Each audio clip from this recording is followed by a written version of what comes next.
Hello, my friends. Good evening. Welcome to Stories for Sleep. Take a deep breath. Let the world around you slowly drift away. Tonight, I invite you into a world where magic is as real as the night sky, and love weaves through every whispered breeze.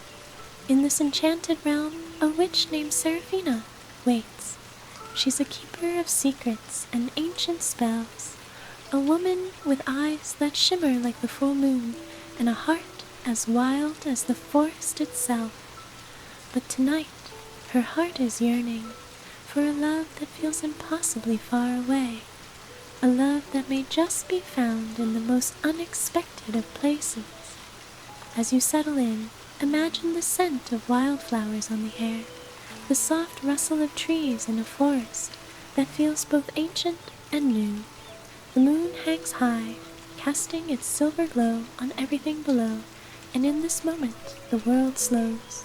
You are safe here, surrounded by the quiet hum of magic. Your body is soft, at ease, your mind is clear, and yet there is a longing in the air, one that calls you to listen closely, to feel deeply. So close your eyes, and let me tell you a story that may change the way you see love forever. Let's begin by finding a comfortable place to rest. Gently ease yourself into your space. Let your body sink into the softness beneath you, whether it's the cool sheets of your bed or the warm embrace of your favorite chair. Take a deep, slow breath in and hold it for a moment. Now exhale, releasing any tension. Feel your shoulders drop, your neck relax. Another breath, in and out. Let the air flow through you like a soft, cool breeze. With each breath, allow yourself to become heavier, more grounded. Feel your limbs grow warm and relaxed. Your legs, your arms, your hands. Everything feels so heavy, so relaxed. Let's take this slow, together. With each exhale, imagine all the stresses of your day melting away. See them drift off like leaves carried away by a gentle stream. Feel the weight of your body being fully supported by the earth beneath you. You are safe. You are at peace. Now take another deep breath, slowly filling your lungs with calm, and exhale. And as you breathe, begin to imagine yourself in a forest, surrounded by trees that tower above you, their branches whispering soft secrets in the wind. The air is cool, filled with the scent of pine and earth. You are walking along a path that winds through this ancient grove, each step bringing you deeper into its serenity. Feel the soft earth beneath your feet, the moss cool and welcoming. With every step, you become more at ease, more at home. There is no need to rush, no need to be anywhere other than here. As you continue walking, let the sights and sounds of the forest soothe you. Hear the birds singing, the wind sighing through the trees. Every sound is gentle, every moment peaceful. In the distance, there is a glimmer of light, soft and inviting, a glow that beckons you forward. You take a deep breath in and slowly release it. Let the tension drain from your body as you continue walking, feeling more and more relaxed with each step. You are so calm now, so at peace, and as you breathe in and out, you feel the gentle pull of the glow drawing closer, a glow that holds a secret. Seraphina stood at the edge of the forest, the wind tugging playfully at her cloak. Her dark, flowing hair danced with the breeze, and her violet eyes glimmered with a quiet intensity. She had lived in this forest for centuries, among the trees, the spirits, the magic that threaded through the world like an invisible thread. But tonight, she felt the pull of something new, something impossible. Her heart fluttered with a longing she had not known in years. The magic that swirled in the air seemed to hum with it, an invisible melody that called to her, coaxing her toward something, someone. A sound caught her attention, a soft crunch of leaves beneath boots. She turned slowly, her eyes narrowing with curiosity. Her magic thrummed gently, ready to reach out and weave her protection around her. But what she saw stopped her breath. There, emerging from the shadows of the trees, was a man.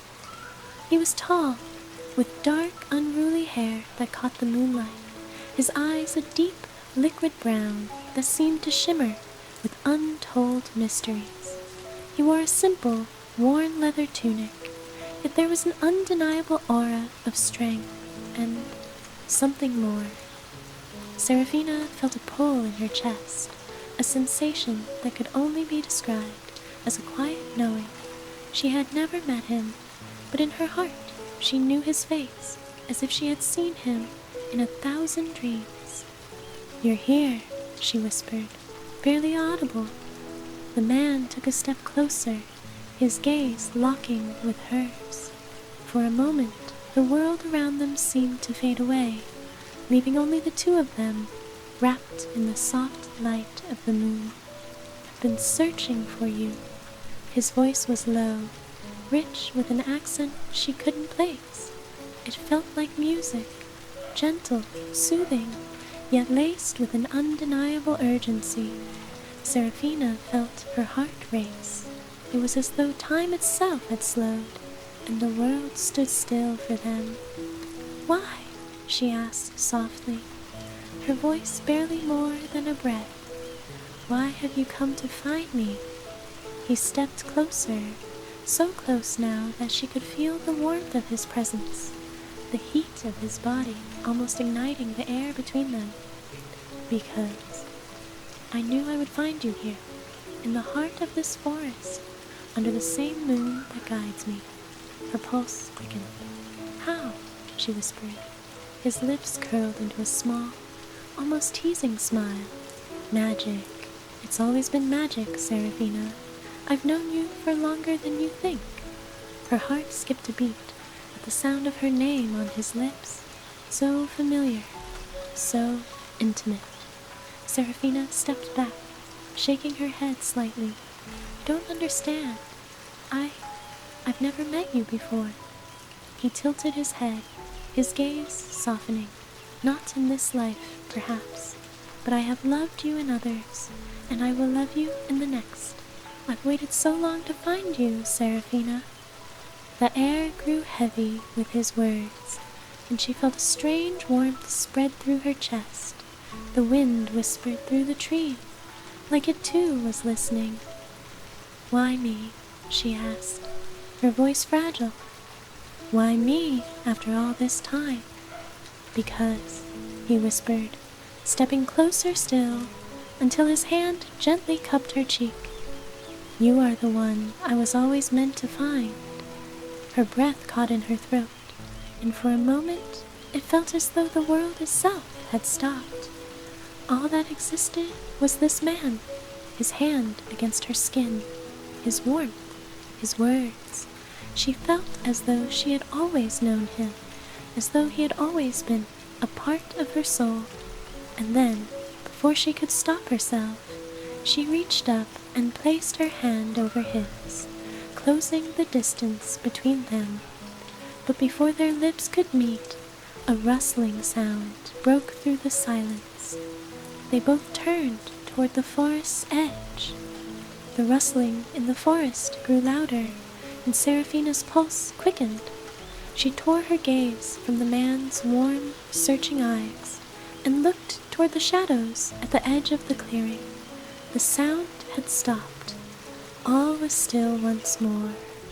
A shiver ran down Seraphina's spine, not from fear, but from the overwhelming presence of magic that seemed to hang thick in the air. The trees themselves seemed to be holding their breath, waiting. She turned back to the man, but his expression had softened, his lips curving in a knowing smile, as if he, too, had felt it.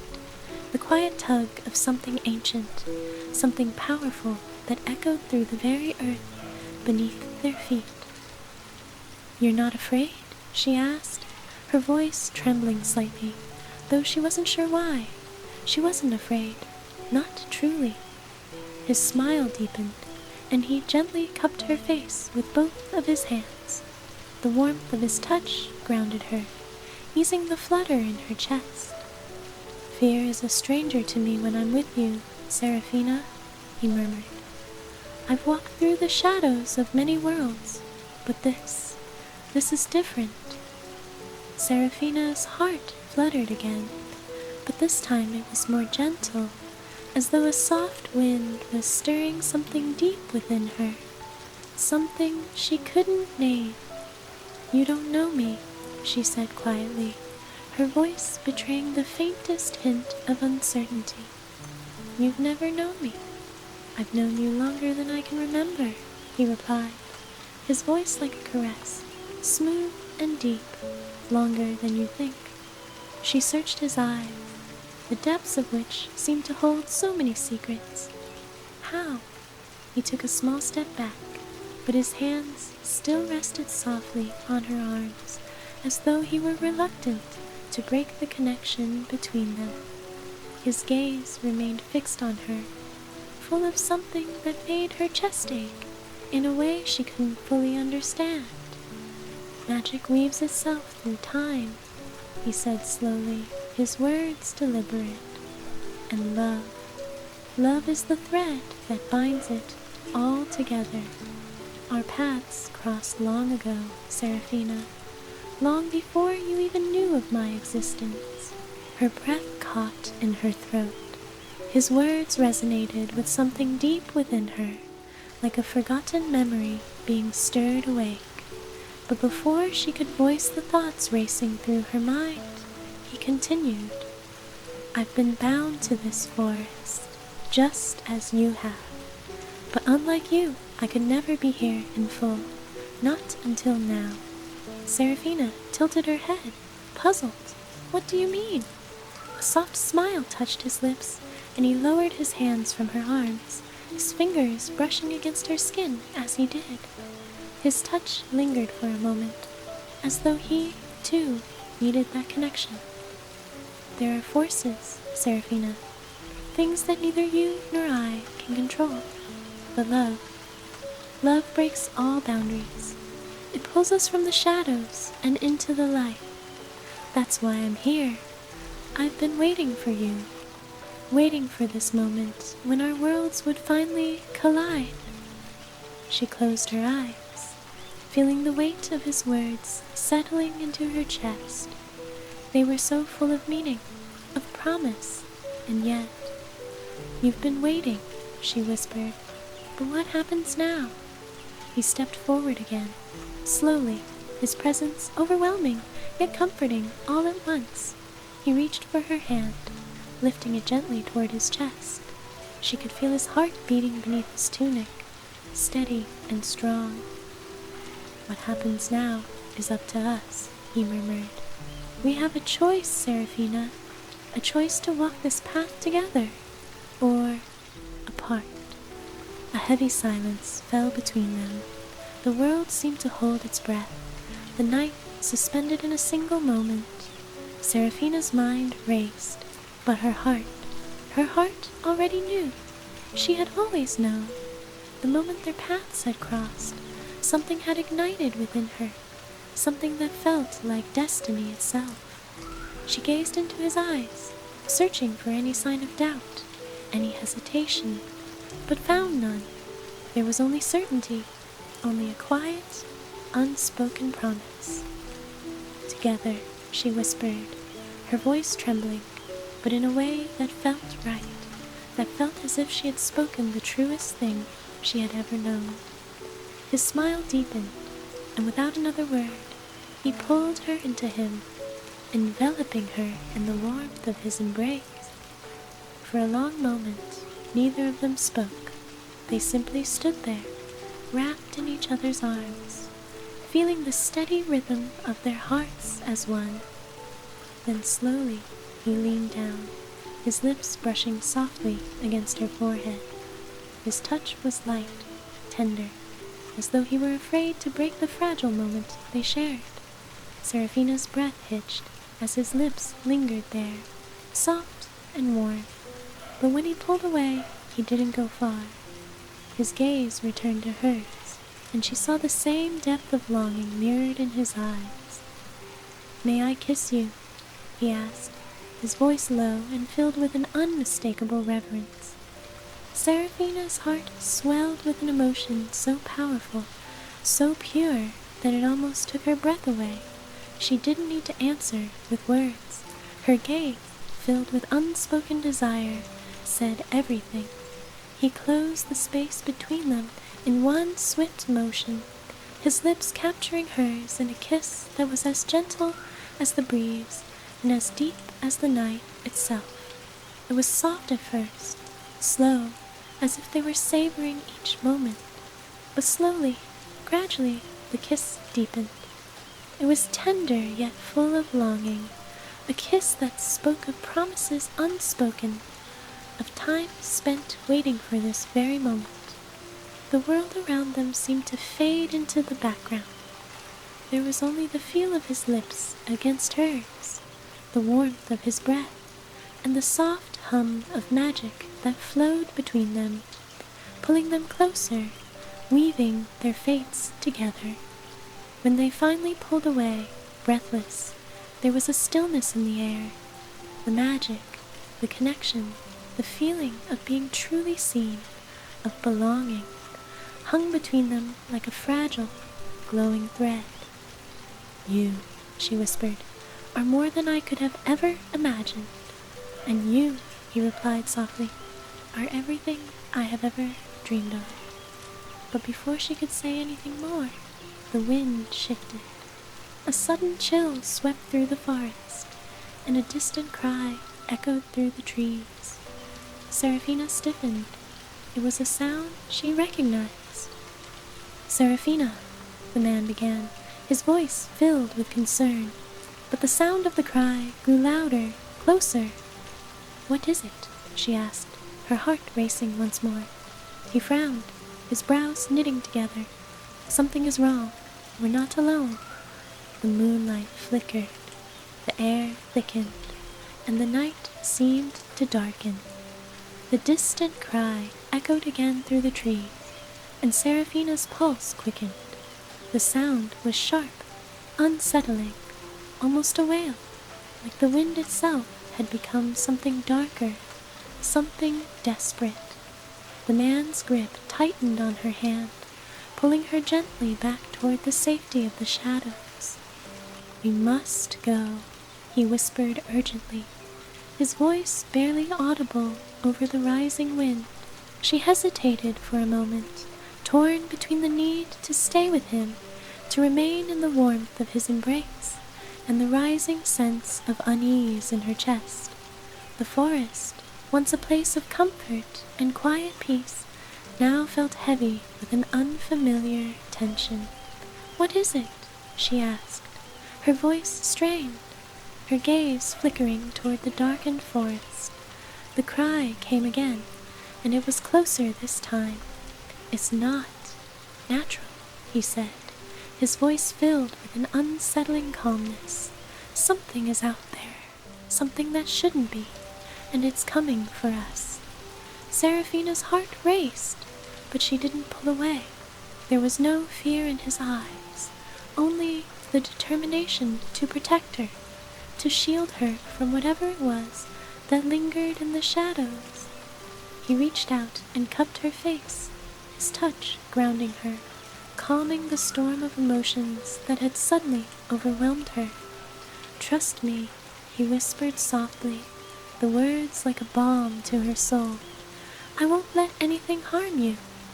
She nodded, her throat tight, her body filled with both longing and an inexplicable fear. The connection they had shared moments ago, the kiss, the deep feeling of being intertwined with him, it was all still so fresh, so real. And yet now the world around them seemed to shift, as if some hidden force had woken and was stirring the very air around them. Without another word, he pulled her into motion, leading her deeper into the forest. Each step they took seemed to echo too loudly in the silence, and the wind howled around them like the cry of something ancient, something angry. Seraphina kept close to him, her hand firmly held in his. His warmth was the only thing that kept her anchored as the world around them grew darker, colder. The trees loomed overhead like sentinels, their twisted branches reaching down toward them as though they too were aware of the disturbance in the air. The shadows seemed to lengthen with every step, creeping closer, curling around them like a dark mist. The distant cry came once more, only this time it was closer still, and it held a note of recognition. She gasped. "It sounds familiar, like something you know," he finished for her, his voice low and steady. Seraphina's heart lurched. There was something familiar about the cry, something that made her blood run cold. It was the sound of something she had heard in the deepest corners of her dreams, in those long forgotten whispers of magic that danced on the edge of her consciousness. But this wasn't a dream. This was real. They pushed forward, each step taking them farther from the safety of the moonlight and deeper into the shadows. The air grew thick, the very fabric of the forest seeming to warp and shift around them. Seraphina's pulse thudded in her ears, but through it all, the man's hand never left hers, guiding her, steadying her. And then, as if the forest itself had drawn a breath and held it, they reached a clearing. In the center of the clearing stood a figure, a silhouette against the dim light of the moon. The figure was tall, cloaked in shadows, and though its form was hard to discern, Seraphina could feel its presence, dark, ancient, and powerful. The man beside her stiffened, his entire body tense. He stepped in front of her protectively, his posture like a shield. "Stay behind me," he said softly, his voice barely above a whisper. Seraphina's heart pounded in her chest, but she didn't argue. She stepped back, her breath shallow, her senses heightened as the figure in the clearing took a step forward. The shadows around it seemed to ripple, as though they were alive, swirling with an unnatural energy. The figure's voice rang out, smooth and cold, like the rustling of dead leaves. "So, she's here," it said, its tone laced with dark amusement. Seraphina felt a chill run down her spine. The voice, she knew that voice. It was not unfamiliar. It was the voice of someone who had once been close to her, someone she had trusted, someone she had... "No," she whispered. "It can't be." But it was. The figure stepped forward again, revealing itself fully under the pale light of the moon. The cloak was now gone, and standing before them was a woman with eyes as dark as midnight, and hair as silver as moonlight. She was beautiful, but her beauty was unnatural, sharp, like something from a nightmare. The woman smiled, but it was a smile that didn't reach her eyes. "Seraphina," she purred, "I see you've found him." Seraphina's breath hitched. "You." The woman's lips curved into a sly smile. "Yes, me. I've been watching you, dear, watching your little romance unfold. How sweet."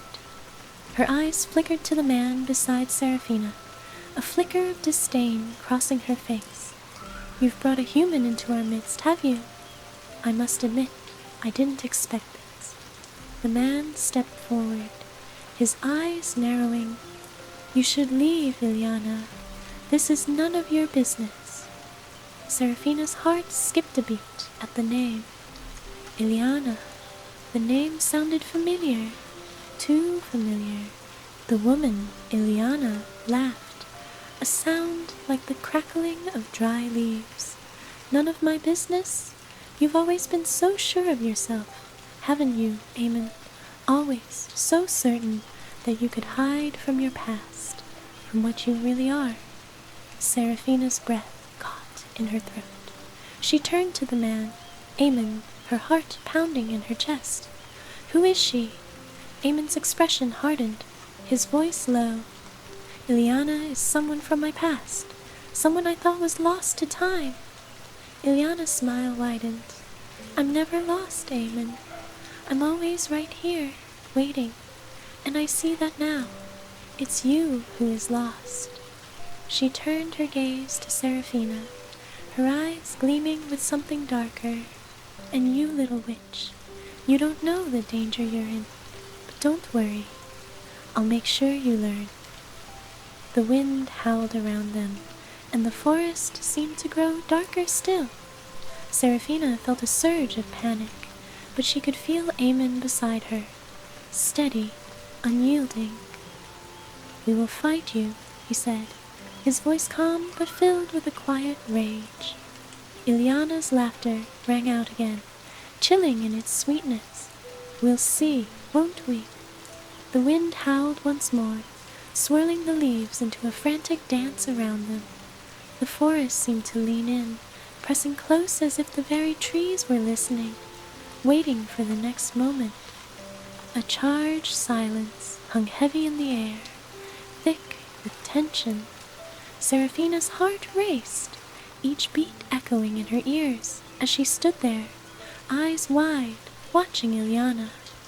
The woman's cold smile twisted in the moonlight, her presence unmistakable, powerful, like a shadow that stretched long across Seraphina's soul. Amon stood protectively in front of her, his figure tall and unwavering. His gaze was fierce, yet there was something hidden in his eyes, something older and more sorrowful that made Seraphina's heart ache. You're wrong, Ileana, Eamon spoke slowly, each word heavy with an unspoken history. His voice was steady, but Seraphina could feel the deep pull of his emotions. This isn't about the past anymore. It's about what lies before us, and I won't let you destroy it. Ileana's eyes gleamed darkly. Ah, but you still don't understand, do you, Eamon? She purred, her voice a silken thread that wrapped around Seraphina's heart, tightening with every word. You were never meant to be free of me. The pull of our bond runs deeper than you realize. She took a step forward, and Seraphina flinched, instinctively stepping closer to Eamon. Don't listen to her, Eamon whispered to Seraphina, his hand brushing hers briefly, as if to reassure her, grounding her in the warmth of his presence. She's trying to twist your mind. I'm not what she says. Seraphina felt the weight of Ileana's gaze on her, dark and knowing, and she shivered. There was something undeniable about the woman's power, something that made Seraphina feel small, but she refused to let fear control her. She looked into Eamon's eyes, finding solace in their depth, in the quiet strength that radiated from him. I've already chosen, she said softly, though her voice carried a confidence she hadn't fully felt before. I've chosen us. Ileana's smile faltered for a fraction of a moment, and in that instant the air seemed to crackle with tension. The wind whipped around them. Before a heartbeat, it felt as if the world had stilled, waiting. The woman's eyes flickered with something like disappointment. You think it's that simple? Ileana sneered, her lips curling into a bitter smile. The bond between us, Eamon, it can't just be erased by your little feelings for her. Her voice darkened, laced with a venomous edge. You can't outrun your past. You never could. And now you've brought her into it. You've made her a part of something that was never meant to be. Seraphina swallowed hard, the weight of Ilyana's words pressing down on her.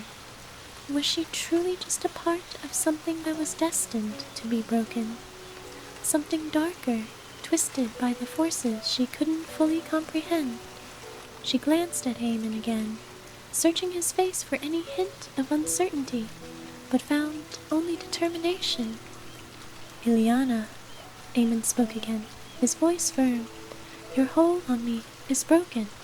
Whatever magic you think you still have, it's not enough to pull me back. He took a step toward her, his presence as commanding as the storm swirling around them. This ends now. For the first time, a flicker of something unfamiliar passed over Ilyana's face, a momentary hesitation. Then, with a mocking laugh, she tossed her head back, letting her silver hair cascade around her shoulders like liquid moonlight.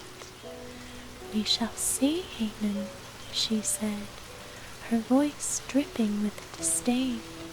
But don't think for a moment that you're free of the consequences. You've made your choice, and now you must live with it. The shadows around them seemed to pulse, as if reacting to her words, the air growing thicker with every passing second. Seraphina felt the shift, a dark energy, like a storm gathering on the horizon, coiling within the space between them. Before she could speak, before she could ask what was happening, the ground beneath them trembled. The wind grew violent, howling like a wild beast, and the trees around them seemed to bend and sway, as if caught in the grip of something far more powerful than the storm itself. Eamon's eyes widened, and he grabbed Seraphina's hand with urgency, pulling her closer to him. Hold on, he whispered, his voice urgent, low. This is just the beginning. Seraphina's breath caught in her throat as the dark energy surged around them, wrapping them in a shroud of dread. The shadows seemed to grow thicker, denser, as if they were alive, and Seraphina could feel their cold touch crawling against her skin, threatening to pull her away from Eamon. No, she gasped, trying to pull away from the pressure that seemed to press against her chest, her breath catching in her throat. Eamon, what's happening? Illusions, Eamon replied, his voice barely audible over the noise of the wind. Her magic. She's trying to confuse us, to make us doubt everything we know, but you can't let her. Seraphina's heart raced. She could feel the weight of the magic pressing down on her, dark and suffocating. But there was something else, too, a soft warmth at the core of her being. Eamon's hand in hers, steady and sure. In the chaos of the storm, she closed her eyes for a moment, focusing only on the warmth that lingered between them. The connection they had, this bond, was stronger than any shadow that could be cast between them. She could feel it pulsing, a steady rhythm in the chaos. Stay with me, she whispered, her voice trembling slightly. Eamon's gaze softened, his hand squeezing hers in reassurance. Always, he breathed. Together, we'll weather this. And then, as if responding to their shared determination, the storm seemed to pause. The wind died down, the shadows loosening their grip, though they still hung like a heavy presence in the air. Ilyana's laughter rang out again, but this time it lacked its earlier strength. There was something faintly desperate in it now, a crack in her facade. You think you've won? She spat, her eyes flashing with fury. You've only begun to see the truth, Eamon, the truth that I will reveal soon enough. But Seraphina, though shaken, felt the faintest smile tug at her lips. The storm, the shadows, they could not break her. They would not break them. You'll never have him again, Seraphina said softly, her voice stronger than it had been before, a quiet affirmation to herself as much as to Ileana. Eamon turned to her, his expression filled with pride, his eyes dark and knowing. No one ever will. The wind around them whispered, and though the shadows still lingered in the distance, Seraphina felt the pulse of something far more ancient and powerful stirring within her, something that had always been there, waiting. The magic was not just a part of Eamon, it was within her too, and together they would be unstoppable. The air grew still, a pregnant silence settling over the clearing. The last remnants of Ileana's laughter faded, leaving an eerie calm in its wake. The wind, which had howled like a living thing only moments before, was now gentle, like a breath, barely stirring the leaves at their feet. Seraphina stood at Eamon's side, her heart still pounding from the tension that had gripped them both. But now there was something different in the air, an almost tender stillness. The shadows that had loomed so darkly around them seemed to recede, their oppressive weight lifting ever so slightly. The world felt less heavy, less haunted. But the question lingered in the back of her mind. What was Ileana truly after? What was it about Eamon's past that had drawn this woman into their lives again?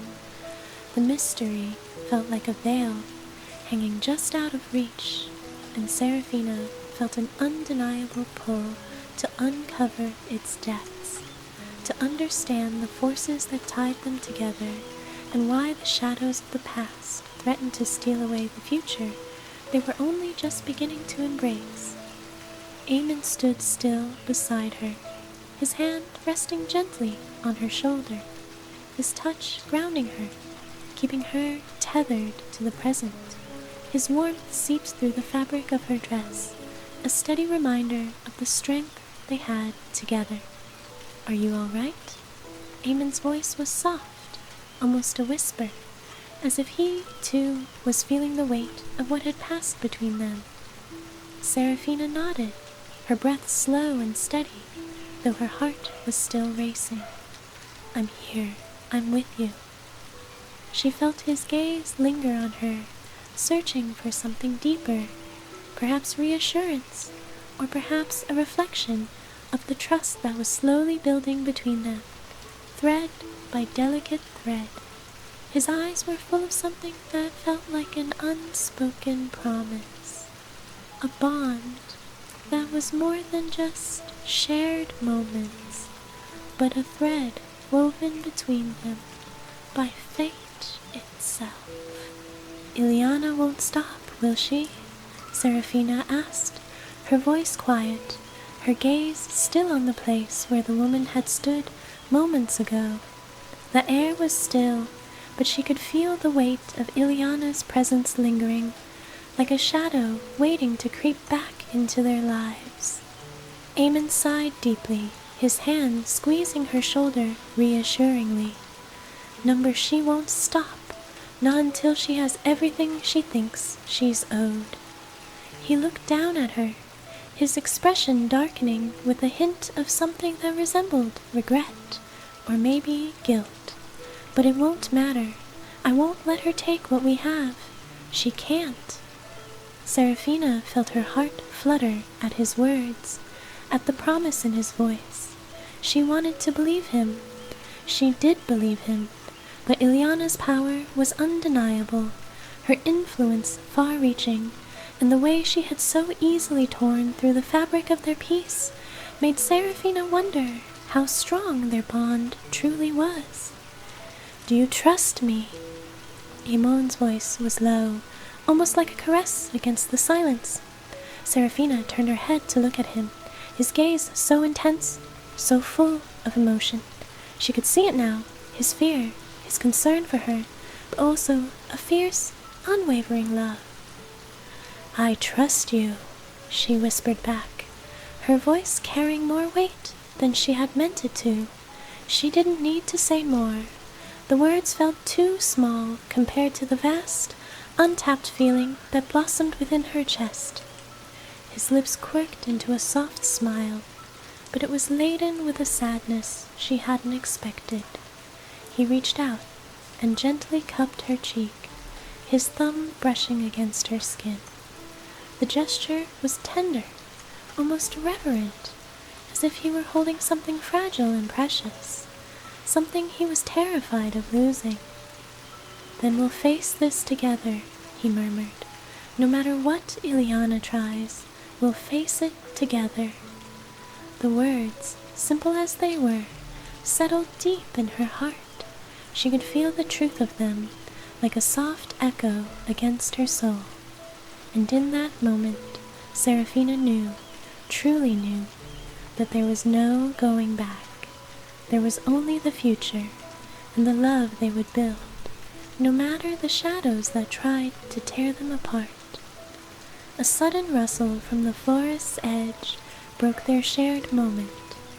Eamon stiffened, pulling Seraphina a little closer to him, his senses on high alert. The shadows still lingered, and it felt as though the very forest was holding its breath. From the edge of the clearing, a figure emerged, a figure cloaked in darkness, his presence almost as commanding as Ileana's had been, but different. This figure was not twisted with malice, but carried the weight of experience, of a burden far heavier than Seraphina could yet understand. Eamon's face shifted, a flicker of recognition passing over him. "Who is it?" Seraphina asked, her voice barely a whisper, afraid that even her breath might disturb the stillness of the moment. Eamon's hand tightened around hers, and for a moment Seraphina thought she saw a flash of something deep in his eyes, something ancient. "It's someone from my past," Eamon said quietly. "Someone who could help us if he's willing." The figure stepped into the moonlight fully, and Seraphina gasped softly. He was tall, with broad shoulders, and his eyes gleamed with an otherworldly light, much like Eamon's. But there was something else about him, a calm, measured presence that seemed to radiate both power and wisdom. His face, weathered and lined with age, was framed by dark hair streaked with silver, his eyes a piercing shade of blue that seemed to see right through her, into the very heart of her being. "Eamon," the man spoke, his voice deep and gravelly, like the sound of distant thunder. "I see you finally decided to return." Eamon's expression remained guarded, his body tense as he stepped forward, drawing Seraphina closer. "It's not what you think, Arik," he said, his tone calm but edged with an emotion Seraphina couldn't quite place. "I didn't come here to cause trouble. I came for something else." Arik's eyes shifted to Seraphina, studying her with an intensity that made her skin tingle. "And you," he said softly, his voice carrying an undercurrent of curiosity, "are the one who has changed him." Seraphina felt a shiver run down her spine at his words. Changed him? What did that mean? She turned her gaze to Eamon, searching his face for an explanation. But Eamon only looked back at her, his expression softer now, as though the weight of Arik's words had broken through the shell of his guarded exterior. "I know you have questions," Eamon said, his voice low, as if he were speaking only to her. "But now is not the time for them." She nodded slowly, though she didn't understand everything. The tension in the air still felt thick, and the questions swirled around her, unanswered. But Arik's gaze never left her, and as he stepped closer, Seraphina could feel a sense of foreboding wash over her, a sense that something was about to change in a way that she wasn't quite ready for. The air seemed to hold its breath as Arik stepped closer, his presence filling the clearing like a sudden storm cloud, dark and distant. His eyes, those piercing, ancient blue eyes, never wavered from Seraphina. There was something magnetic about him, something that pulled at her, urging her to understand him, to read the depths of the mystery surrounding him. Eamon stood beside her, tense, his hand still gripping hers with an almost possessive strength, as if protecting her from whatever hidden forces Arik might bring with him. The silence stretched between them, heavy and thick, like a veil that neither of them dared to disturb. "I didn't think you would come," Eamon said quietly, his voice laced with something unreadable. Was it relief, or was it regret? Perhaps a mixture of both. Arik's lips curved into a slight, knowing smile, but it was the smile of someone who had lived through centuries of stories, each one carrying its own weight, its own shadows. "I never thought you'd call for me again," he replied, his voice rumbling softly in the quiet night. "But here we are." Seraphina glanced from Eamon to Arik, trying to piece together the meaning of their words. There was a history between them, something deep and unspoken, like the threads of fate that tied them all together. Yet she couldn't quite see the full picture, and it left her feeling uneasy, like a piece of the puzzle was still missing. "What does this mean?" she asked softly, her voice trembling with the weight of her uncertainty. "Who are you, really?" The question hung in the air, but Arik did not answer immediately. Instead, he looked at Eamon, a gaze filled with what seemed like both understanding and caution. It was the look of two people who had been through battles, both external and internal, and had yet to find peace in the aftermath. "It means," Arik said, his voice lowering as if to speak only to them both, "that the time for hiding is over. Whatever you've been running from, Eamon, it's found us." Seraphina felt a cold shiver run down her spine at his words, but she didn't pull away from Eamon.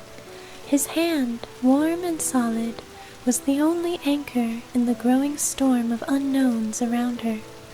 She looked up at him, and for a moment his eyes softened in a way that made her chest tighten. She could feel it, the quiet certainty between them, the shared bond that had already begun to shape their path. "Tell me, Eamon," Arik continued, his tone now quieter, almost reflective. "Do you remember the day we met?" Eamon's gaze darkened, and for a moment he looked away, as if the memory caused him pain. But then his eyes returned to Arik, steady, unwavering. "I remember," he said simply. "I remember everything." Seraphina could feel the weight of that memory, though she didn't know its details. It was as if a shadow of it passed over her, flickering behind her eyes, but when she tried to grasp it, it slipped away like a fading dream. Her heart ached with the knowledge that there was more to their connection than she could yet understand. Arik nodded slowly, a deep, knowing look in his eyes. "Then you understand why I am here, why I must be here, whether you like it or not."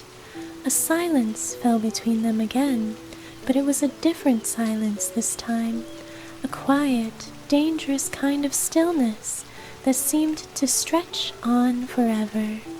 The forest around them felt alive with it, the trees whispering softly in the wind, like they, too, were waiting for something to unfold. Seraphina's fingers tightened around Eamon's hand, the heat of his skin comforting in the midst of the uncertainty that now clouded her mind. She felt him squeeze her hand in return, his touch strong and reassuring. "Tell me everything," she said softly, her voice steady despite the knot in her stomach. What is it that I don't know? For a long moment, Eamon didn't speak. The quiet was unbearable, and Seraphina found herself holding her breath, waiting for the words that would unravel the mystery they had stumbled into. Finally, Eamon's voice broke through the silence, low and strained. Seraphina, the magic we share, it isn't just mine, it's ours. Her heart beat faster as she tried to make sense of his words. She could feel the magic between them, a steady, pulsing force, but she hadn't realized it was something more than just a connection. It was woven into them both.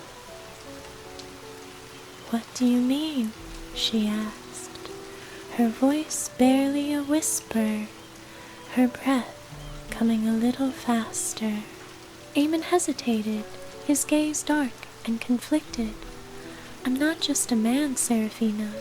I'm something older, something bound by a magic that goes back through generations. My bloodline is tied to forces that go beyond the world you know. And you," his eyes softened, tenderness flickering there, before it was quickly masked by the gravity of the moment. "You're part of that bloodline. You always have been." Seraphina's breath caught in her throat. The words didn't make sense.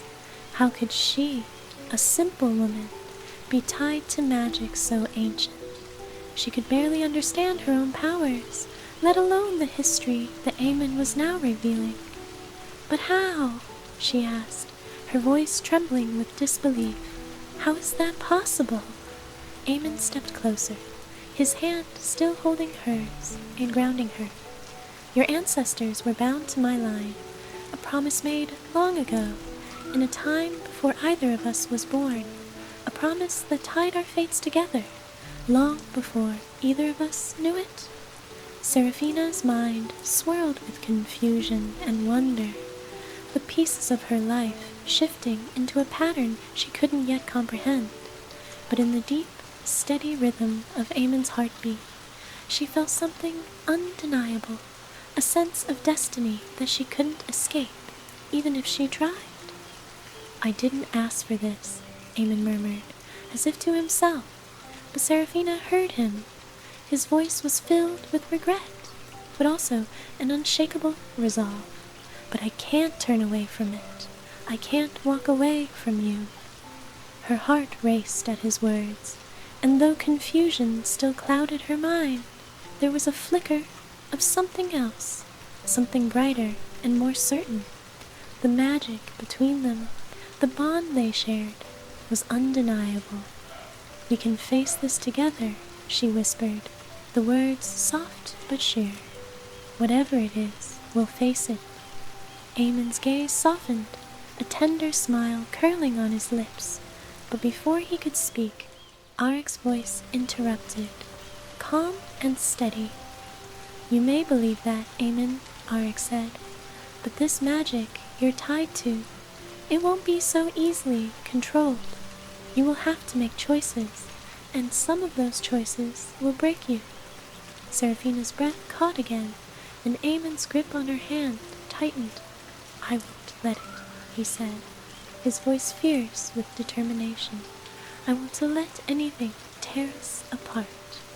The storm in the distance began to grow once more, the wind picking up, swirling the trees with a rising energy. Arik's eyes glinted, the faintest trace of a smirk tugging at his lips. "Then you better be prepared, Eamon. The storm is only just beginning." And as Arik's words echoed in the stillness of the night, Seraphina felt it, the weight of the coming storm, the darkness that threatened to sweep everything away. The night seemed to hum with a strange energy, the kind that precedes a storm. The wind whispered through the trees, curling and twisting like the fingers of some unseen force, moving with purpose. The quiet hum of the world around them felt almost like a warning, as if the forest itself was preparing for something. A deep breath seemed to fill the very air, but it was heavy with the weight of anticipation. Seraphina stood, still in the center of the clearing, her heart thrumming with an unspoken fear. The space between her and Aemon felt like a chasm now, even though his hand still clung to hers, warm and solid. But there was something pulling them both into separate worlds, something inevitable and impossible to escape. Aric's words lingered in the air, echoing in the stillness. The storm is only just beginning. Seraphina felt the chill of those words as they wrapped around her like a shroud. She wanted to ask more, to beg Aric for answers. She wanted to know everything, to make sense of the whirlwind of emotions and magic that had taken over her life in the last few days. But deep within, a part of her understood that not everything could be explained, not yet, at least. And yet, as her gaze turned back to Aemon, she realized that the most important part of her journey was not the questions, but the answers they would find together. The quiet crackling of the fire nearby filled the silence between them, but it only seemed to heighten the tension, the unknown that still loomed in the shadows. Aemon's eyes were focused on Aric, but there was something softer in the way he looked at Seraphina, a flicker of something tender, something personal. Aemon, Seraphina whispered, her voice almost lost in the wind. What is it that Aric means? This magic you share, the bond between us, what are we really tied to? Aemon's grip on her hand tightened, but his gaze didn't falter. We're tied to a destiny neither of us asked for, a pact made long before our time. But it's not just about bloodlines, it's about choices, and what we choose now will shape everything. His words were slow, deliberate, as if he were revealing pieces of a puzzle he didn't entirely understand himself. The weight of them pressed down on Seraphina, her heart still uncertain, but her trust in him unwavering. What choices? She asked, her breath catching in her throat. There are things I've kept from you, he said softly, his voice tinged with regret. Things about my past, about this magic, about why we are connected. She met his eyes, trying to read him, trying to decipher the emotions hidden behind his words. The depth of them was too much for her to fully grasp. She had known there was something about Aemon that set him apart from others, something ancient, but hearing him speak of it so openly left her with a chill, a quiet ache deep within. Will you tell me everything? She asked, her voice barely a whisper. The question hung between them, delicate and fragile. Aemon didn't answer immediately, his gaze turning inward, as if the weight of his own thoughts were too much to bear. Then, with a long, steady breath, he turned his eyes back to her, his expression softer now, filled with a depth of emotion that made her heart ache. I'll tell you what I can, he said, his voice low, like a promise. But the truth is, it's more complicated than we ever imagined. And the magic we share, it's not just something I can control. It's part of a much larger story. Seraphina's brow furrowed in confusion. What do you mean? What story? Aemon's eyes seemed to darken as he searched her face, as if trying to decide how much to reveal. Then, with a quiet sigh, he began. The bond we share isn't just a romantic one. It's older than that, deeper. You and I, we are not merely lovers caught in the threads of fate. We are part of something much larger, a force that has woven our lives together since the very beginning. Seraphina's pulse quickened. His words, cryptic and haunting, felt like they were pulling her into a dream she couldn't escape, no matter how hard she tried. "Then what does this mean for us?" she asked, her voice trembling with the weight of his revelations. "It means," Eamon said, his gaze softening, "that everything we do from this moment forward will either bind us together forever or tear us apart. The choices we make are tied to a deeper magic than anything we've ever known." The wind stirred around them, a low whistle through the trees, as if the world itself was listening to their conversation. The fire flickered, casting shadows across their faces, highlighting the uncertainty in Seraphina's eyes. "I don't understand," she whispered. "What are we supposed to do? How can we make these choices when we don't even know what they'll lead to?" Eamon took a step closer to her, his hand gently lifting her chin so that their gazes locked. "We trust each other," he said softly, his voice low and filled with certainty. "We trust that whatever happens, we'll face it together." Seraphina felt the weight of his words in her chest, and for a moment the world seemed to slow down, as if the whole universe was holding its breath. She nodded slowly, though her mind was still racing, trying to make sense of everything. But in that quiet moment, with Eamon's steady gaze fixed on hers, she knew one thing for certain. She would not face the future alone. She couldn't. The wind picked up once more, the chill of it sweeping through the clearing, sending a shiver down her spine.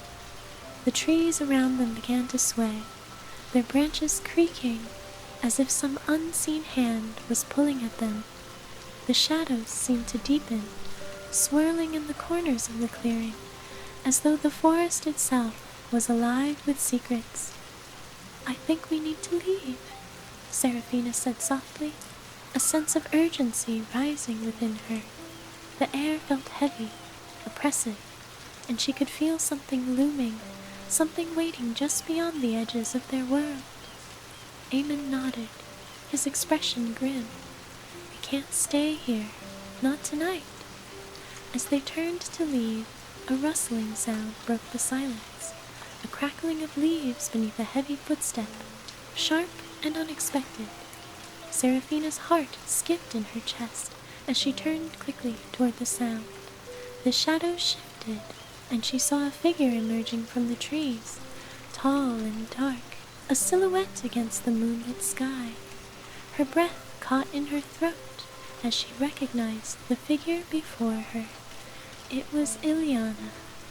Her laughter, cold and unnerving, rang out across the clearing. "I knew you wouldn't be able to stay away," she said, her voice smooth and mocking. "But you're too late, little witch." Seraphina's stomach dropped, and for a moment the world around her seemed to freeze. The storm, the tension, everything she had feared, it had come to a head, and now there was nowhere left to run. The night stretched on, its silence thick, as if the forest itself was holding its breath. The moonlight cast an eerie glow on the clearing, its pale light filtering through the trees, illuminating the delicate, almost ethereal shadows. Everything felt charged, alive with an energy too powerful to ignore.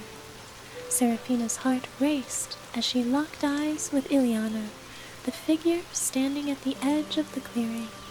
The air was electric now, crackling with something ancient, something dark. The forest around them seemed to lean in, watching the confrontation unfold, waiting for something to snap. Ileana's laughter hung in the air like the final note of a haunting melody. There was no warmth in her voice, only the chill of a predator sizing up her prey. "You think you can change things, don't you?" Ileana's words were sharp, cutting through the tension between them like a blade. She stepped forward, her presence like a shadow wrapping around them, smothering the light. You think you can escape what's been written in the stars. Amon's hand tightened around Seraphina's, pulling her slightly behind him. His body tensed, the muscles in his shoulders rigid with the weight of the moment. He stood strong, but Seraphina could feel the ripple of unease that passed through him. There was a storm brewing, and it was one that neither of them could avoid. "You're wrong, Ileana." Amon's voice was steady, though there was a hard edge to it. "We are the ones who decide our fate." Ileana's eyes glittered in the moonlight, filled with an icy fire. "You may think that, but fate has a way of reminding us that we are not as free as we like to believe, especially when we're bound by something as ancient as this." The air grew colder, the winds picking up around them. Seraphina felt it, a deep gnawing cold in her bones, as if the very earth beneath her feet was shifting, rejecting the weight of the conversation. The forest groaned, its ancient roots straining against the tension in the air. "Enough," Seraphina said, her voice calm but firm. She had no time for games, no time for the twisting words of this woman who seemed to embody every shadow, every threat. "Tell us what you want, Ileana. What is it that you're really after?"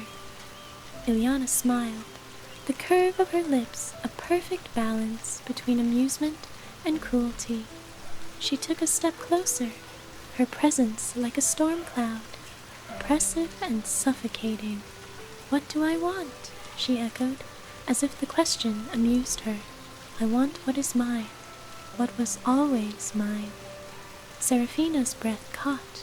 She felt the heat of Amon's hand, but it seemed so small compared to the growing weight of Ileana's words. What was hers? What was always hers? "The magic," Ileana continued, her voice low, laced with something far darker than Seraphina could understand. "The magic you two share. It was meant to be mine. A part of me belongs to it. But you," she looked at Amon with contempt, "you took it. You stole it from me." Amon's jaw tightened, his posture growing more rigid. "This is not about possession, Ileana. You can't just claim something that doesn't belong to you." But Ileana was undeterred, her eyes wild with the fire of a woman who had been scorned. "You don't understand. I was the one chosen. I was the one who was supposed to stand beside the power. And you," she pointed a long, slender finger at Seraphina, "you have no idea what you're a part of. You don't know what it means to carry this burden." Seraphina's mind raced. What burden? What had Amon kept hidden from her? What was this power they both carried? This magic that seemed so much bigger than her? Her heart pounded in her chest, but she refused to let fear take hold. "I don't need to understand it all right now," she said, her voice calm but unwavering, "but I won't let you take what isn't yours." Ileana's eyes flashed, the darkness in them growing. She took a slow, deliberate step toward Seraphina, her every movement dripping with malice. "You think you have a choice?" she asked, her voice so soft it sent chills down Seraphina's spine. "You have no idea what's coming, no idea what it means to walk the path that you've chosen. There's no escaping what's in your blood." The forest around them seemed to hold its breath, the wind dying down to a whisper, as though waiting for Seraphina to respond. Amon stepped forward, positioning himself between Seraphina and Ileana. His expression hardened. "Enough," he said, his voice low, dangerous. "We're not afraid of you." Ileana tilted her head, studying him with something like pity. "You should be," she said, her words like a cold promise. You should be very afraid. With that, she stepped back into the shadows, her laughter lingering in the air like a poison. The night felt colder still, and Seraphina could feel the weight of her words pressing down on her like a heavy stone. She could sense it in the air now, the unmistakable tension, the approaching storm. Something was coming, something inevitable, and there was no escaping it. As the shadows of Ilyana faded into the distance, the clearing felt quieter, but the silence was different now. It wasn't peaceful.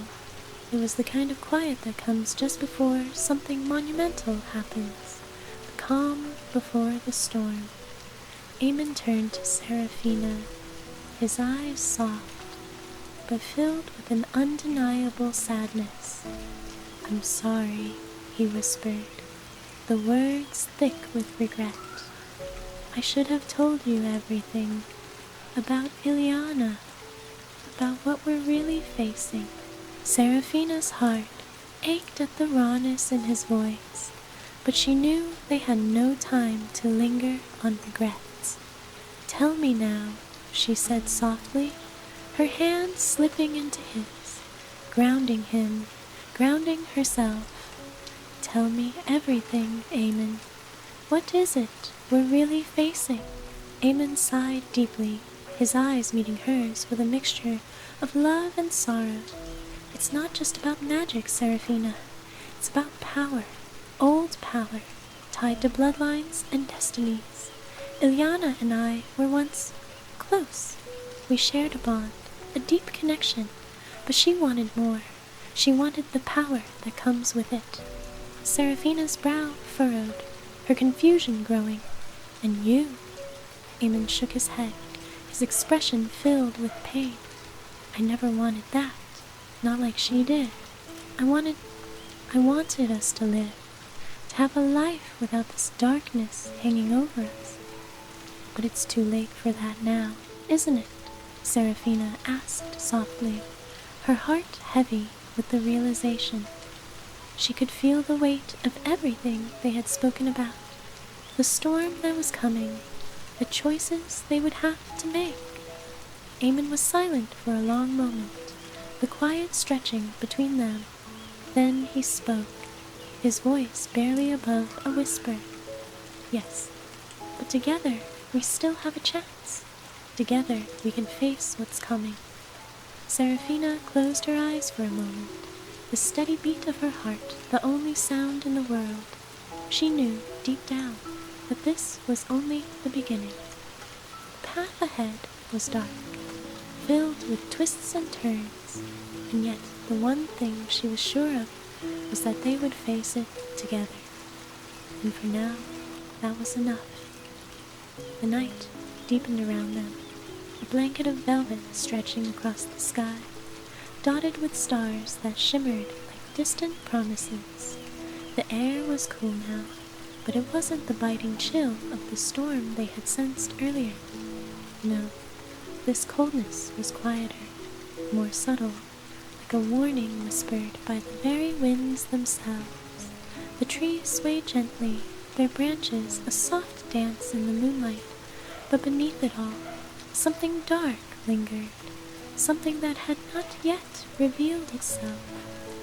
Eamon's hand remained firmly clasped around Seraphina's, his warmth a steady anchor in the sea of uncertainty that surrounded them. The last few moments with Ilyana had left a lingering, bitter taste in Seraphina's mouth. The woman's words, sharp, cruel, echoed in her mind, swirling like smoke she could not escape.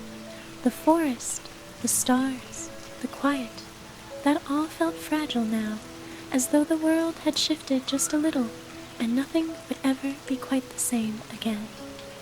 Seraphina's heart beat with a strange rhythm, fear mixed with longing, and both feelings swirled together in a way that left her breathless, her thoughts a hazy blur. She couldn't shake the unease. The unknown felt too close now, like a shadow just out of reach, but ever present, watching. "What happens now?"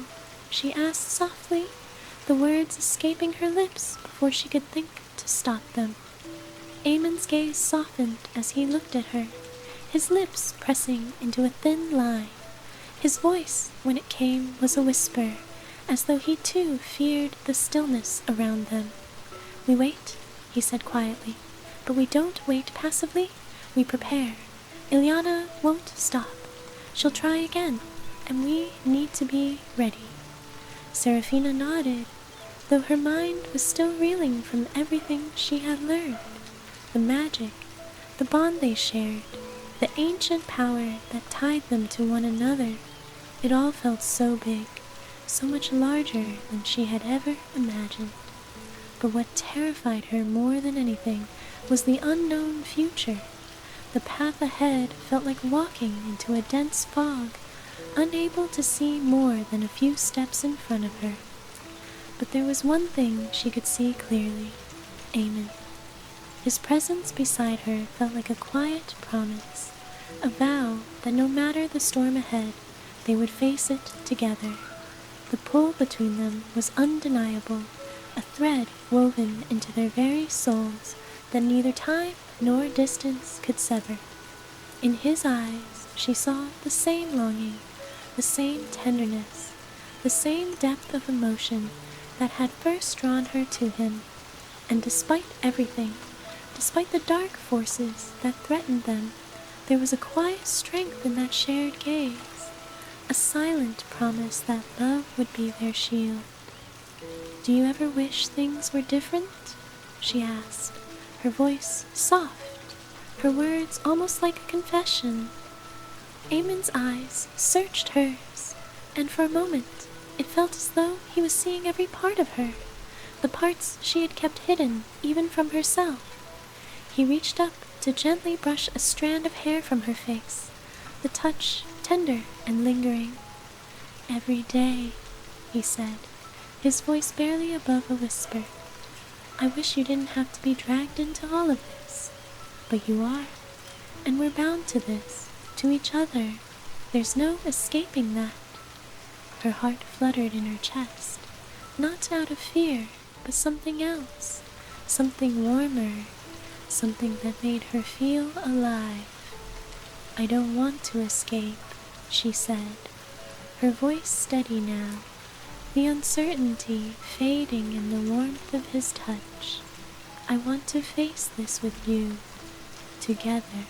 Eamon's gaze softened, a trace of a smile tugging at the corner of his lips.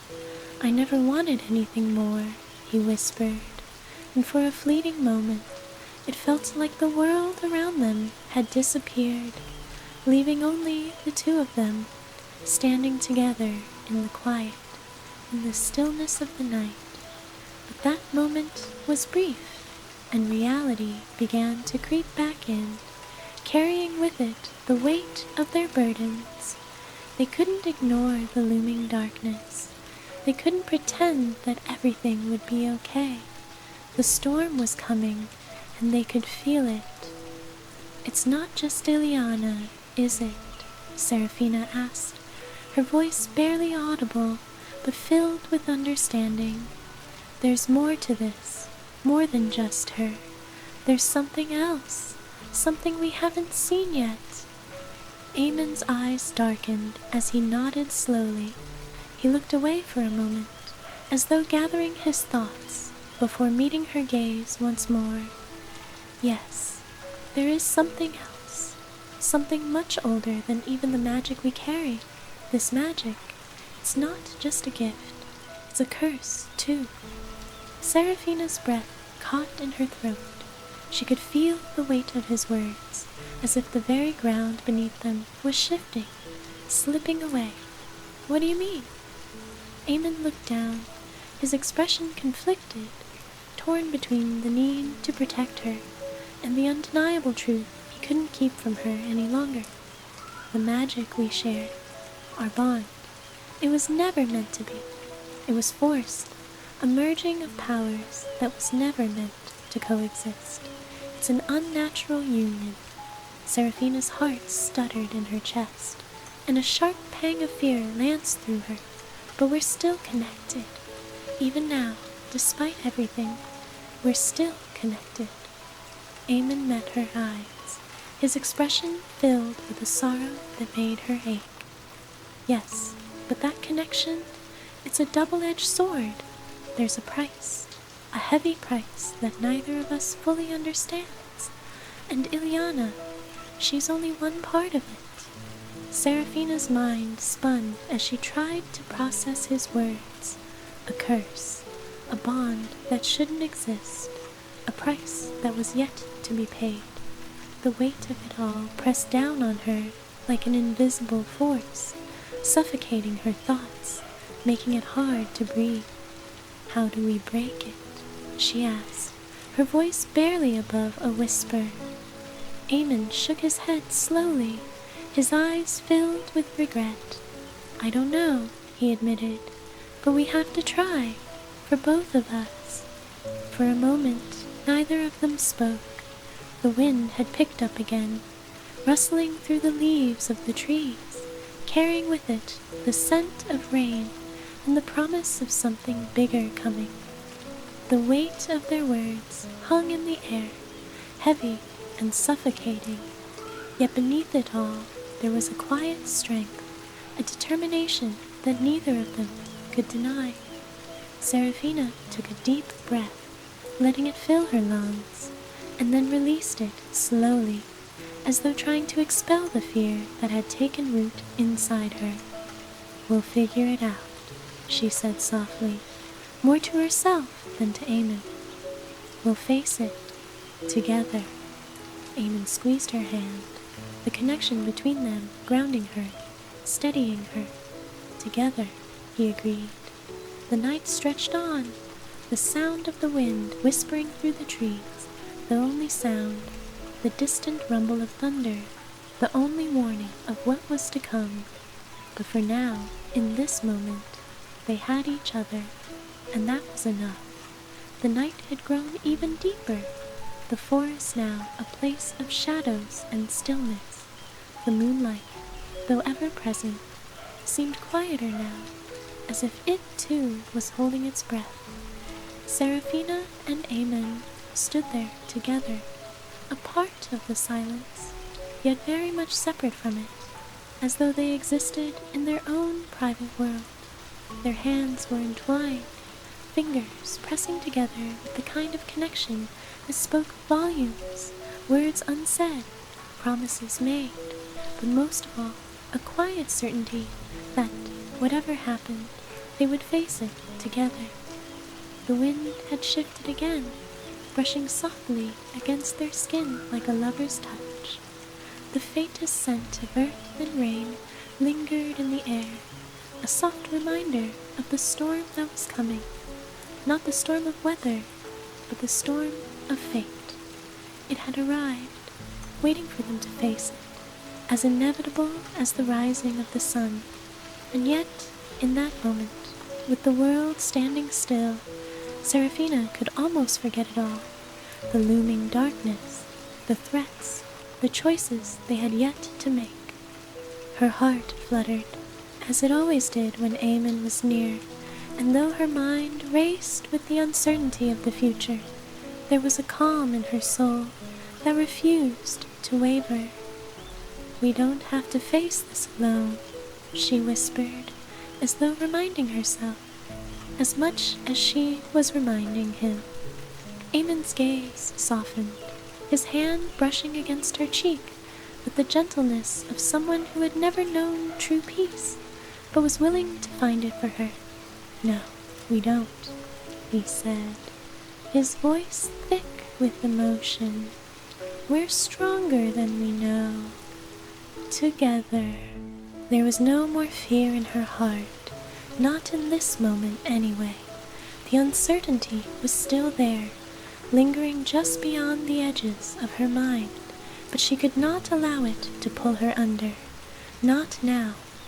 The past days, the days of uncertainty and of worry, now seemed like a distant memory.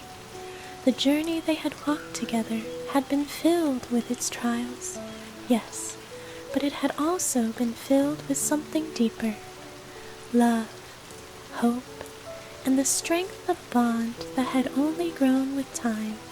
The love that had blossomed between them was no ordinary love. It was a connection, a pull that neither magic nor fate could sever. It had been forged in the quiet moments, in the softness of shared glances, and in the intimacy of whispered words in the dark. It was a love that stood above all else, and now, as the night around them deepened and the forest seemed to hold its breath, they knew it was time to face the final step of their journey. The storm was coming, and it would not be kind, but they were ready.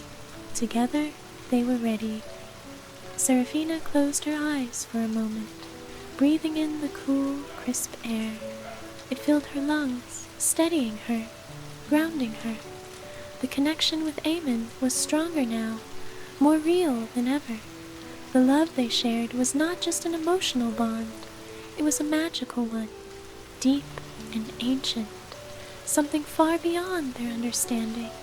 And still they felt it, undeniable and constant. "I'm not afraid," she whispered, the words floating between them, a vow, a promise to herself. "I'm not afraid anymore." Aemon's eyes softened as he gazed at her. He stepped closer, his hand reaching up to cup her face with the kind of tenderness that made the world outside seem like nothing more than a distant thought. "You never were," he said quietly, his voice a soothing balm against the storm inside her heart. "Not really."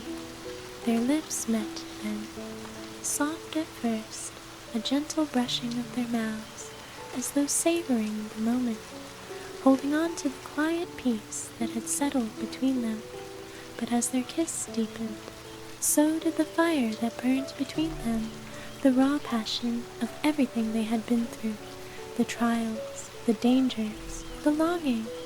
It all built to this moment, the crescendo of their connection, of their shared destiny. The kiss wasn't just a kiss, it was a promise, a bond stronger than anything they could have imagined.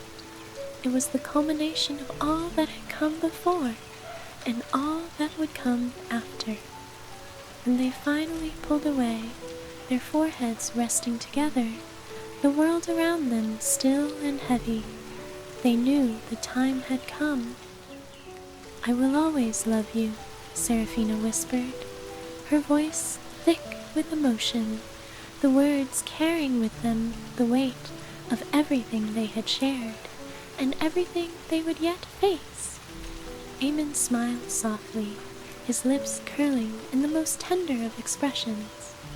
"And I will always choose you," he said, his voice steady and filled with the deepest conviction. "Even when the world falls apart, I'll be with you, always." With those words, the storm that had been gathering finally broke. The wind howled through the trees, the thunder rolling in the distance, a warning that could not be ignored. Yet, as the rain began to fall, soft at first, then heavier with each passing second, it was as though the storm itself was purging the air, washing away the remnants of fear, uncertainty, and doubt. The clearing around them seemed to disappear beneath the veil of rain. The earth soaked it all in, the trees bending beneath the weight of the downpour. And still, in the midst of it all, Seraphina and Aemon stood together, their love unwavering, a light in the darkness. The storm was coming, but so was their love, and no storm, no matter how fierce, could ever take that away. As the rain poured down, soaking them to the bone, they stood side by side, ready to face whatever came next. Together they were unshakable. Together they were enough. The storm raged around them, but they held on to each other, bound not just by fate, but by love, love so strong it could withstand anything. And so, the journey they had started, the journey they had walked together through darkness and doubt, came to a close, not with an ending, but with the promise of something more, a future yet unwritten, full of endless possibilities, all held in the hands of the ones who dared to love with everything they had. For in the end, love was their true magic. Let the peace of this story wash over you now, my dear. The journey has ended, but sleep is still a place of beauty and rest. Let your heart ease, your mind drift, and know that love will always be with you through every dream, through every quiet night.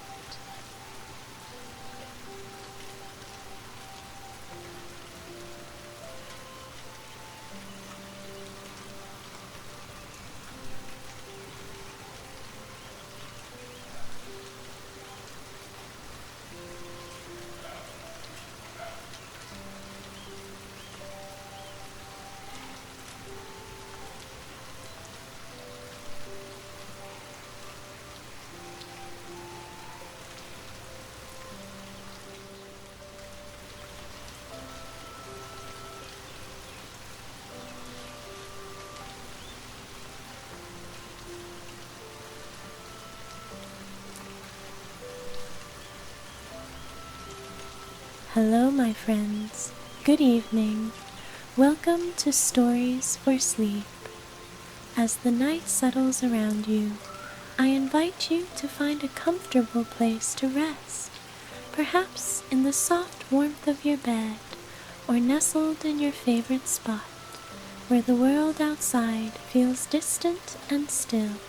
Take a deep breath in, slowly, and let it out gently, releasing the tensions of the day. Feel your body soften into the surface beneath you, as if the earth itself is holding you, supporting you. Tonight, my dear listener, we will journey deep into the heart of a lush, mysterious jungle, a place so quiet and yet full of secrets. As we step together through the dense trees, the air smells of rich, wet earth, and the leaves above shimmer with life, the sounds of nature, a soft, constant hum around us.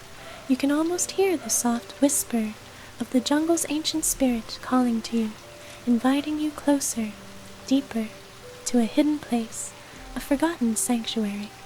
Are you ready? Good. Let's begin. Before we set off on our journey, let's take a moment to fully relax, so that when the adventure begins, your body is at peace and your mind is open to the wonders ahead. Take a deep breath in, filling your lungs with fresh, clean air. Hold it for a moment, then gently exhale, letting go of all tension. Once more, breathe in slowly and out. Now bring your awareness to your body.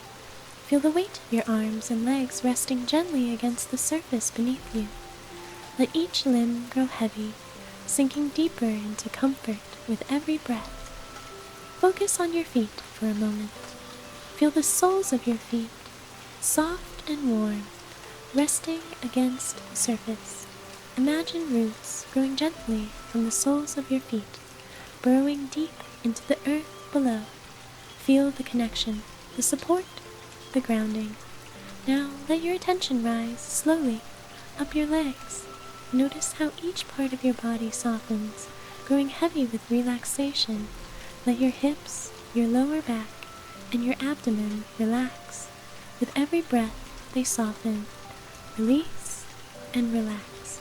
Take a moment to feel the gentle rise and fall of your chest with each breath. Feel your heart, slow and steady, in perfect rhythm with the universe. Let the weight of your shoulders melt away, down your arms to your fingertips. Allow any tension in your hands, your fingers, to simply drift away. like leaves carried by a gentle stream. Now soften your neck, your face, your jaw. Let the muscles around your eyes relax, your forehead smooth, and for a moment, let your mind settle, like a leaf floating peacefully on a calm river. There is no rush, there is no worry, just breathe. As you settle deeper into relaxation, know that we are about to begin our journey, a journey where you will feel safe, peaceful, and connected with the quiet, magical world around us. When you're ready, just let your breathing return to its natural rhythm, calm and steady. And now, let the adventure begin. In the heart of an untouched jungle, where the trees grow so tall they seem to touch the sky, there lies a secret known only to a few. It's a place of quiet magic, hidden deep in the green, a place where time feels as though it has forgotten its passage. The jungle is alive, breathing, whispering, and tonight it beckons you. Your journey begins with a single step, a step into a world where the air is thick with the scent of flowers and damp earth, where the sound of distant waterfalls hums gently in the background, and where the moonlight filters softly through the dense canopy above. The path before you is narrow, winding, and covered in soft moss that cushions each step. With every movement, the trees seem to shift, opening new spaces, offering you glimpses of something magical. Glowing fireflies flit through the air, leaving trails of light like stars caught in the night. You walk slowly, allowing the cool breeze to brush against your skin, the sounds of the jungle lulling you deeper into the moment.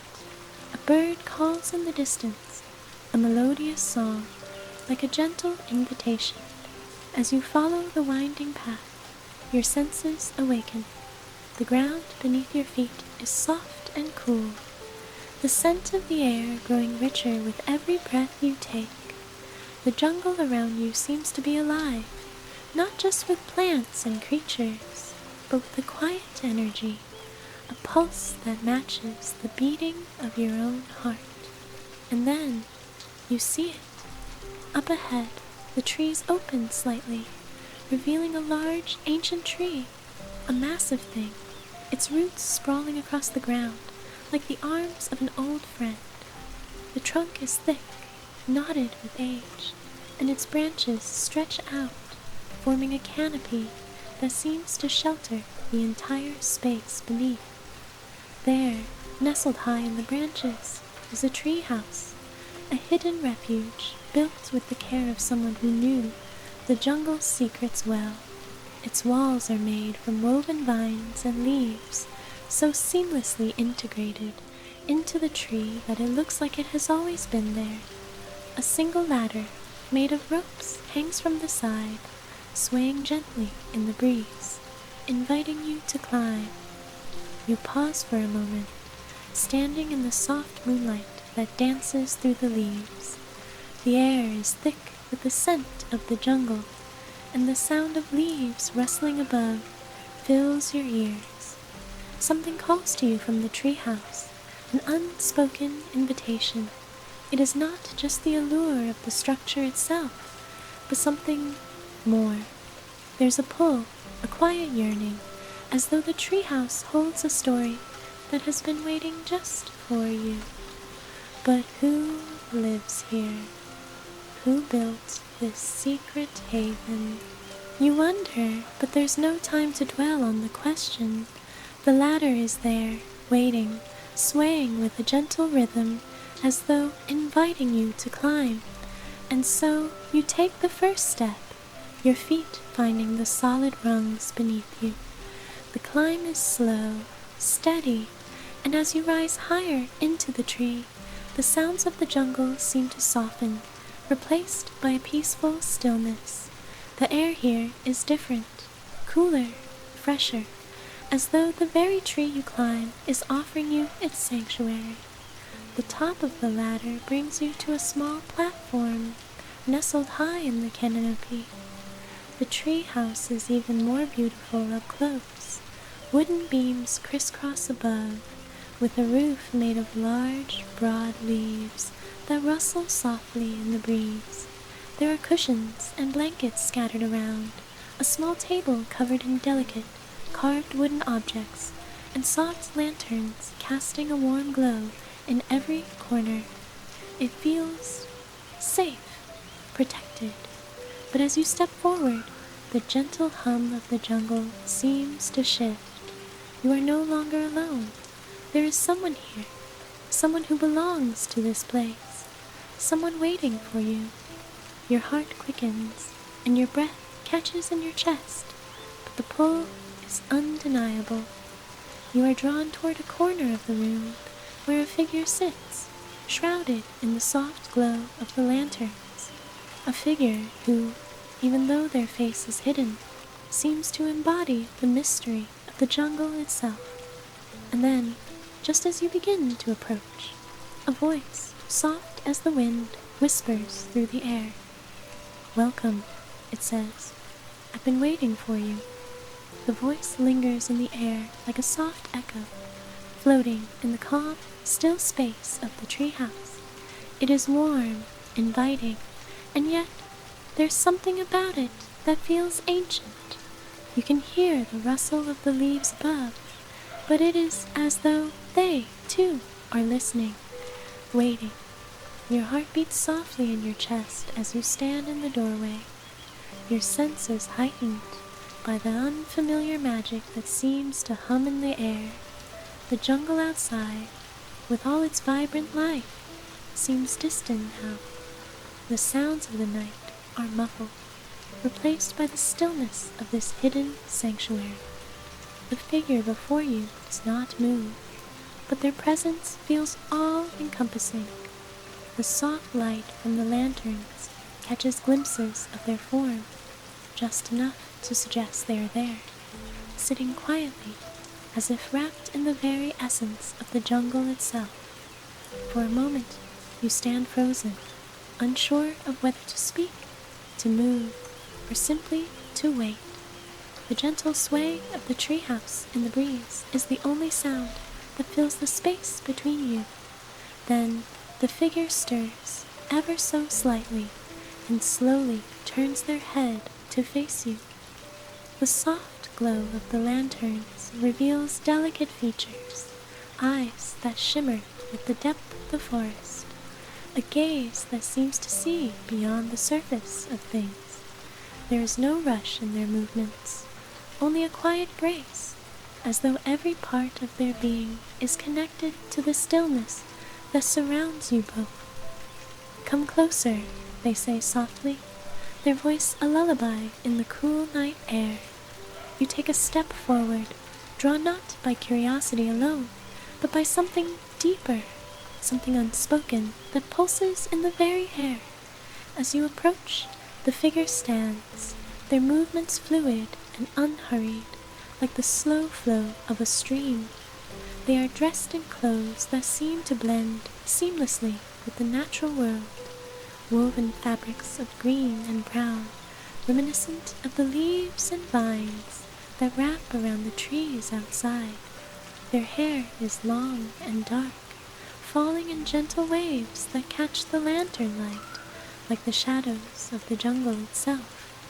For a moment there is silence again, a peaceful pause that seems to stretch and linger, as if the world has momentarily stopped its turning, just for you both. Then, with a soft smile, the figure speaks again. "The jungle has many secrets," they say, their voice carrying a quiet wisdom, and each secret has a purpose. Tonight, you have found one of them. You feel a shiver of wonder ripple through you, as though the very air is charged with something ancient, something alive. The figure seems to shimmer in the lantern light, almost as though they themselves are part of the jungle, as if the wind, the trees, and the stars above are woven into their very being. "Why me?" You find yourself asking before you even realize the question has left your lips. The figure smiles, and it's a smile full of knowing, as though they have waited for this moment for an eternity. "Why not you?" they reply, their voice playful yet deep, like the rustling of the jungle leaves. The jungle chooses those who are ready to listen, those who are open to its call. A silence follows, the kind of silence that makes you feel as though the very universe is listening. The gentle sway of the tree house in the breeze seems to echo the rhythm of your own heartbeat. And then the figure gestures toward a small nook in the far corner of the tree house. There, nestled in the shadows, is a small wooden chest. It is intricately carved, with patterns that seem to pulse with their own quiet energy. It looks old, ancient even, but there is something about it, something about the way it catches the light, that makes your breath catch in your chest.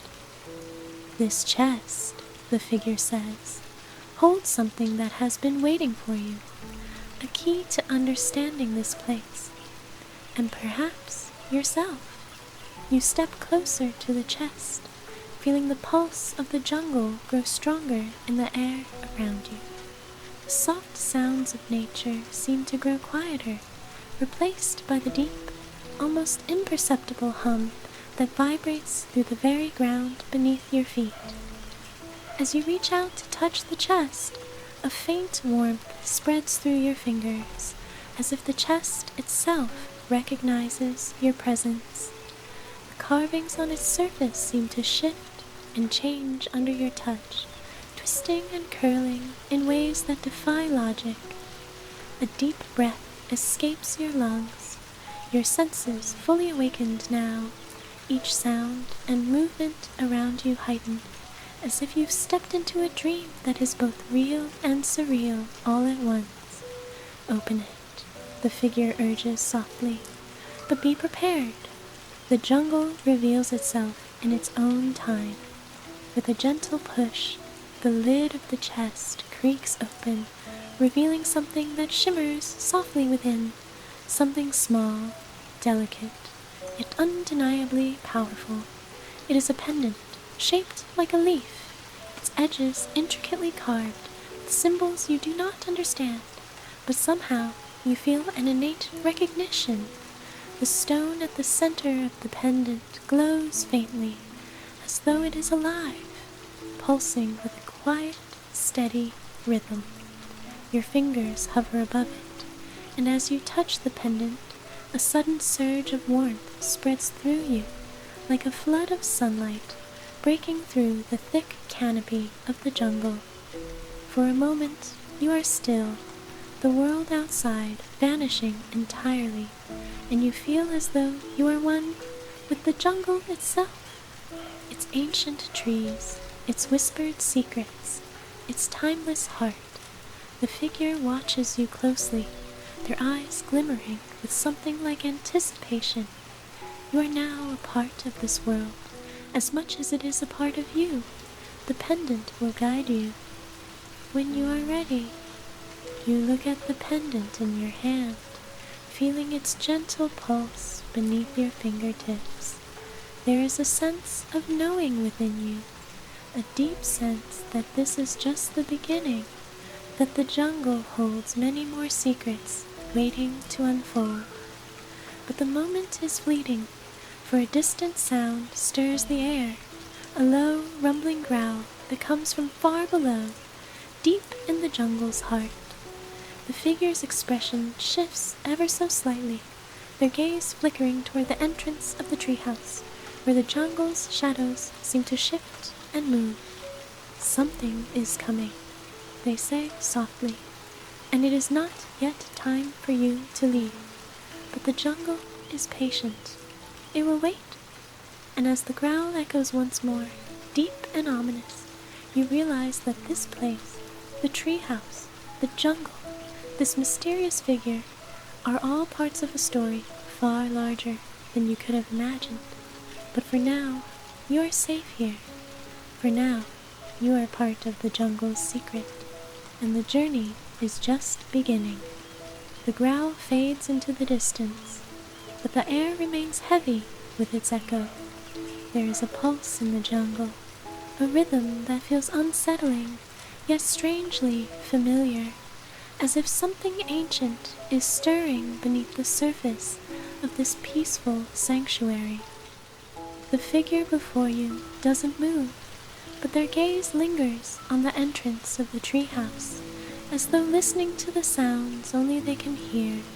Their eyes, once soft and inviting, now carry a trace of caution, as though the jungle itself has shifted, its stillness interrupted by a force they cannot ignore. You can feel the change in the atmosphere, a subtle tension that grows thicker with each passing moment. The soft hum of the jungle seems to grow more pronounced, more urgent, as if the very trees themselves are aware of what's approaching. The pendant, still warm in your hand, pulses gently in response to the change in the air. You can almost hear it, a faint hum that vibrates through your fingertips, syncing with the rhythm of the jungle's heartbeat. The figure finally speaks, their voice calm, but with an underlying current of something more serious. The jungle has its protectors, they say, their gaze not leaving the door, and when the balance is threatened, they stir. That sound you heard, it was the call of one of them. You feel a shiver run down your spine. The jungle's protectors? Who or what are they? The figure seems to sense your unease and turns to you, their eyes softening. There is no need to be afraid, they reassure you. Not yet, but we must be prepared. This place, this tree house, is not just a shelter, it is a boundary, and sometimes boundaries are tested. You take a slow, steadying breath. The air is thick now, almost electric, as though the jungle itself is holding its breath. The figure steps closer to you, their movements slow and deliberate, like the quiet swaying of the trees in a gentle breeze. Stay close, they say softly, their hand brushing against the pendant in your palm. This is the heart of the jungle. It has chosen you, but you must learn to listen, to feel the pulse of the world around you. Only then will you understand the truth of this place. You nod, though your mind is still spinning with questions. What is happening? What is this place, really? And what kind of danger could there be here, in this peaceful sanctuary, high among the trees? The figure turns back toward the entrance, their expression a mixture of contemplation and readiness. The jungle has a way of revealing itself, they say, almost to themselves. It offers its secrets when it feels you are ready, but it also tests you, and sometimes the tests are not so gentle. A distant rustling breaks the silence, a soft, rhythmic sound that seems to be moving closer. The figure's body tenses slightly, their gaze fixed on the shadowed doorway. You feel that? They ask, their voice barely above a whisper. You do. A shift in the air, a thickening of the space around you. It is as if the jungle itself is drawing in a deep breath, waiting for something to happen. The figure steps forward, their hand reaching out to gently touch the wall of the treehouse. The warmth from their touch spreads into the wood, as though they are connecting with the very essence of the tree. Stay here, they instruct quietly. Do not move, no matter what you hear. The jungle has a way of testing us in ways we cannot always understand. And with that, they turn toward the door, their figure blending into the shadows of the treehouse with a quiet grace. For a moment, they are simply a part of the jungle, as if they, too, are a living, breathing embodiment of the forest itself. You stand still, your breath shallow, your senses alert. The jungle hums with life around you, but there is something different now, something heavy, like the anticipation before a storm. Then the growl comes again, closer this time, louder. It is not just one sound, but a chorus, low, guttural, and reverberating through the ground beneath you. The hairs on the back of your neck rise, and your heart races, but you remember the figure's words. Do not move, do not fear. Still, the urge to look, to understand, is overwhelming. You turn your head slightly toward the door, but stop yourself just in time.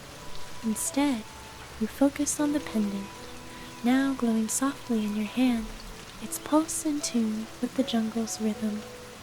It feels as though the pendant is speaking to you, its energy blending with the very heartbeat of the forest. The air around you seems to hum with a deeper understanding, as though you are being drawn into something far older, far more ancient than anything you could comprehend. The growl comes again, closer still, and this time you can feel the tremor beneath your feet. The ground shakes slightly, and the leaves above rustle as though something large and powerful is moving through the jungle. The figure steps back into the room, their face unreadable, their movements fluid and calm. They seem unaffected by the growing sound of the jungle's unrest. It is time, they say softly. The jungle has decided. With a graceful motion, they reach out and take the pendant from your hand, their fingers brushing against yours.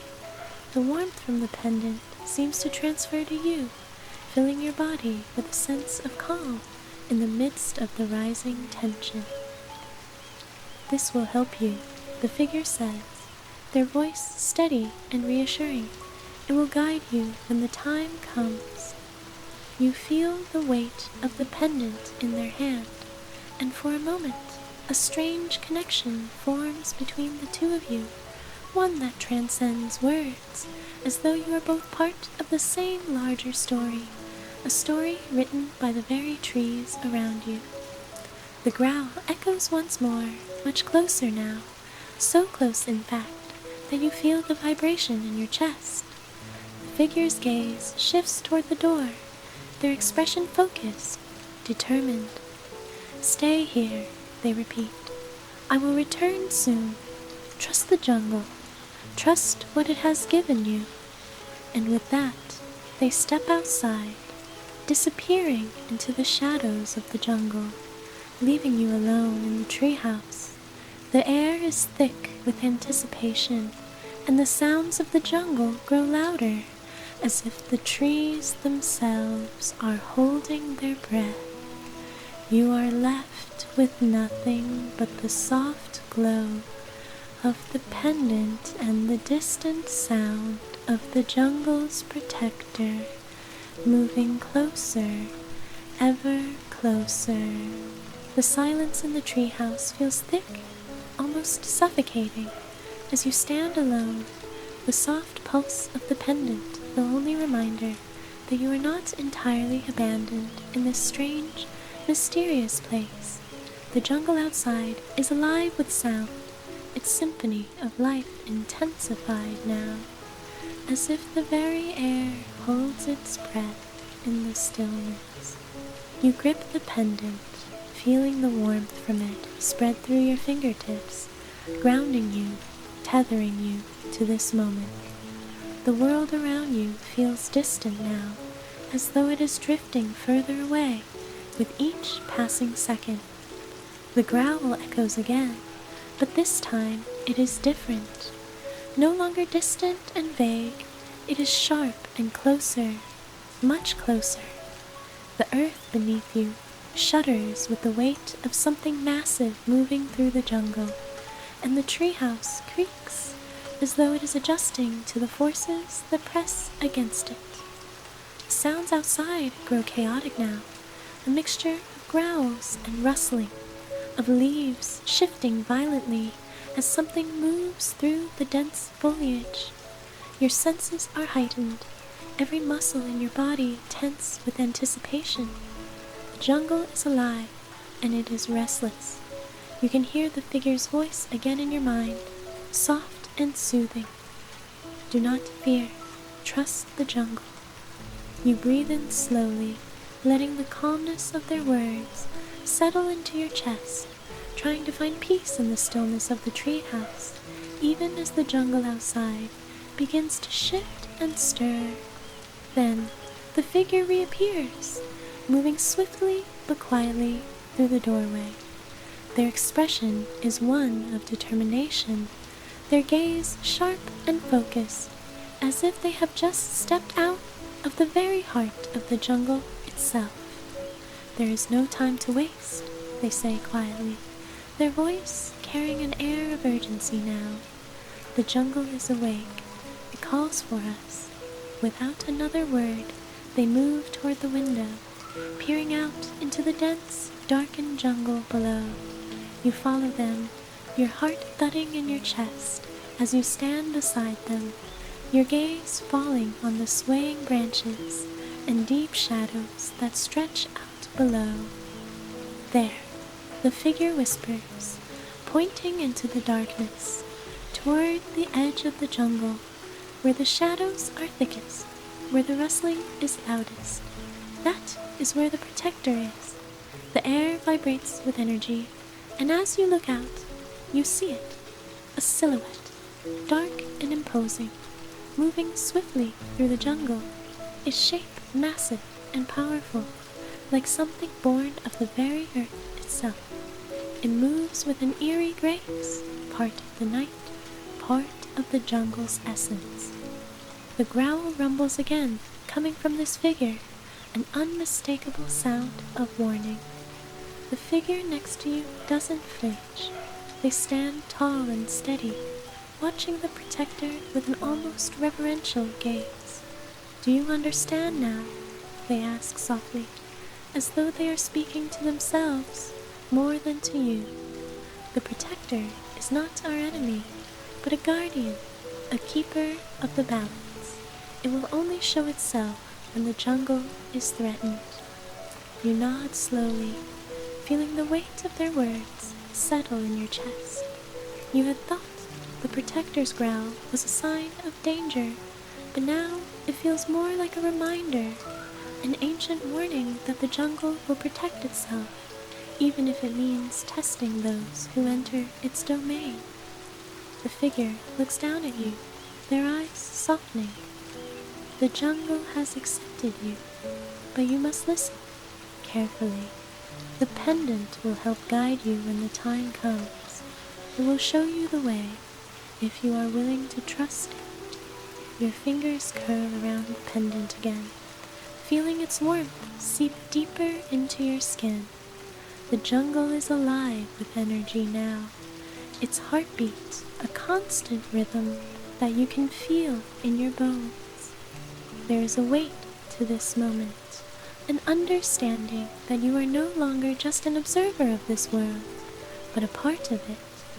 The figure gestures toward the door, their eyes fixed on the shadows outside. Come, they say. It is time to meet the protector. We must go now. You follow them without hesitation, stepping into the cool night air. The jungle is vast, its shadows long and deep, and the night is filled with 1,000 voices, each creature, each plant, singing its song to the rhythm of the earth. It feels as though you are walking through a living dream, each step carrying you deeper into the heart of this mysterious, untamed world. The path before you is lit only by the soft glow of the pendant, which now seems to pulse with a steady light, illuminating the way. The trees tower above you, their ancient trunks twisting and reaching toward the sky, their branches thick with leaves that seem to hum with life. The scent of earth, damp and rich, fills your senses, grounding you, reminding you that you are not alone here. As you walk alongside the figure, you notice that their steps are light and purposeful, their movements as fluid as the jungle itself. They seem at one with the world around them, their presence blending seamlessly into the night. The jungle is old, they say quietly, their voice barely audible over the sounds of the forest. It is ancient, timeless, and it watches every movement, every breath. The protector watches too. It is always present, always aware of what happens here. The path winds deeper into the jungle, and the sounds of the night grow louder, the rustling of leaves and the calls of distant creatures filling the air. There is something ethereal about this place, as though the jungle itself is both alive and aware of your every move.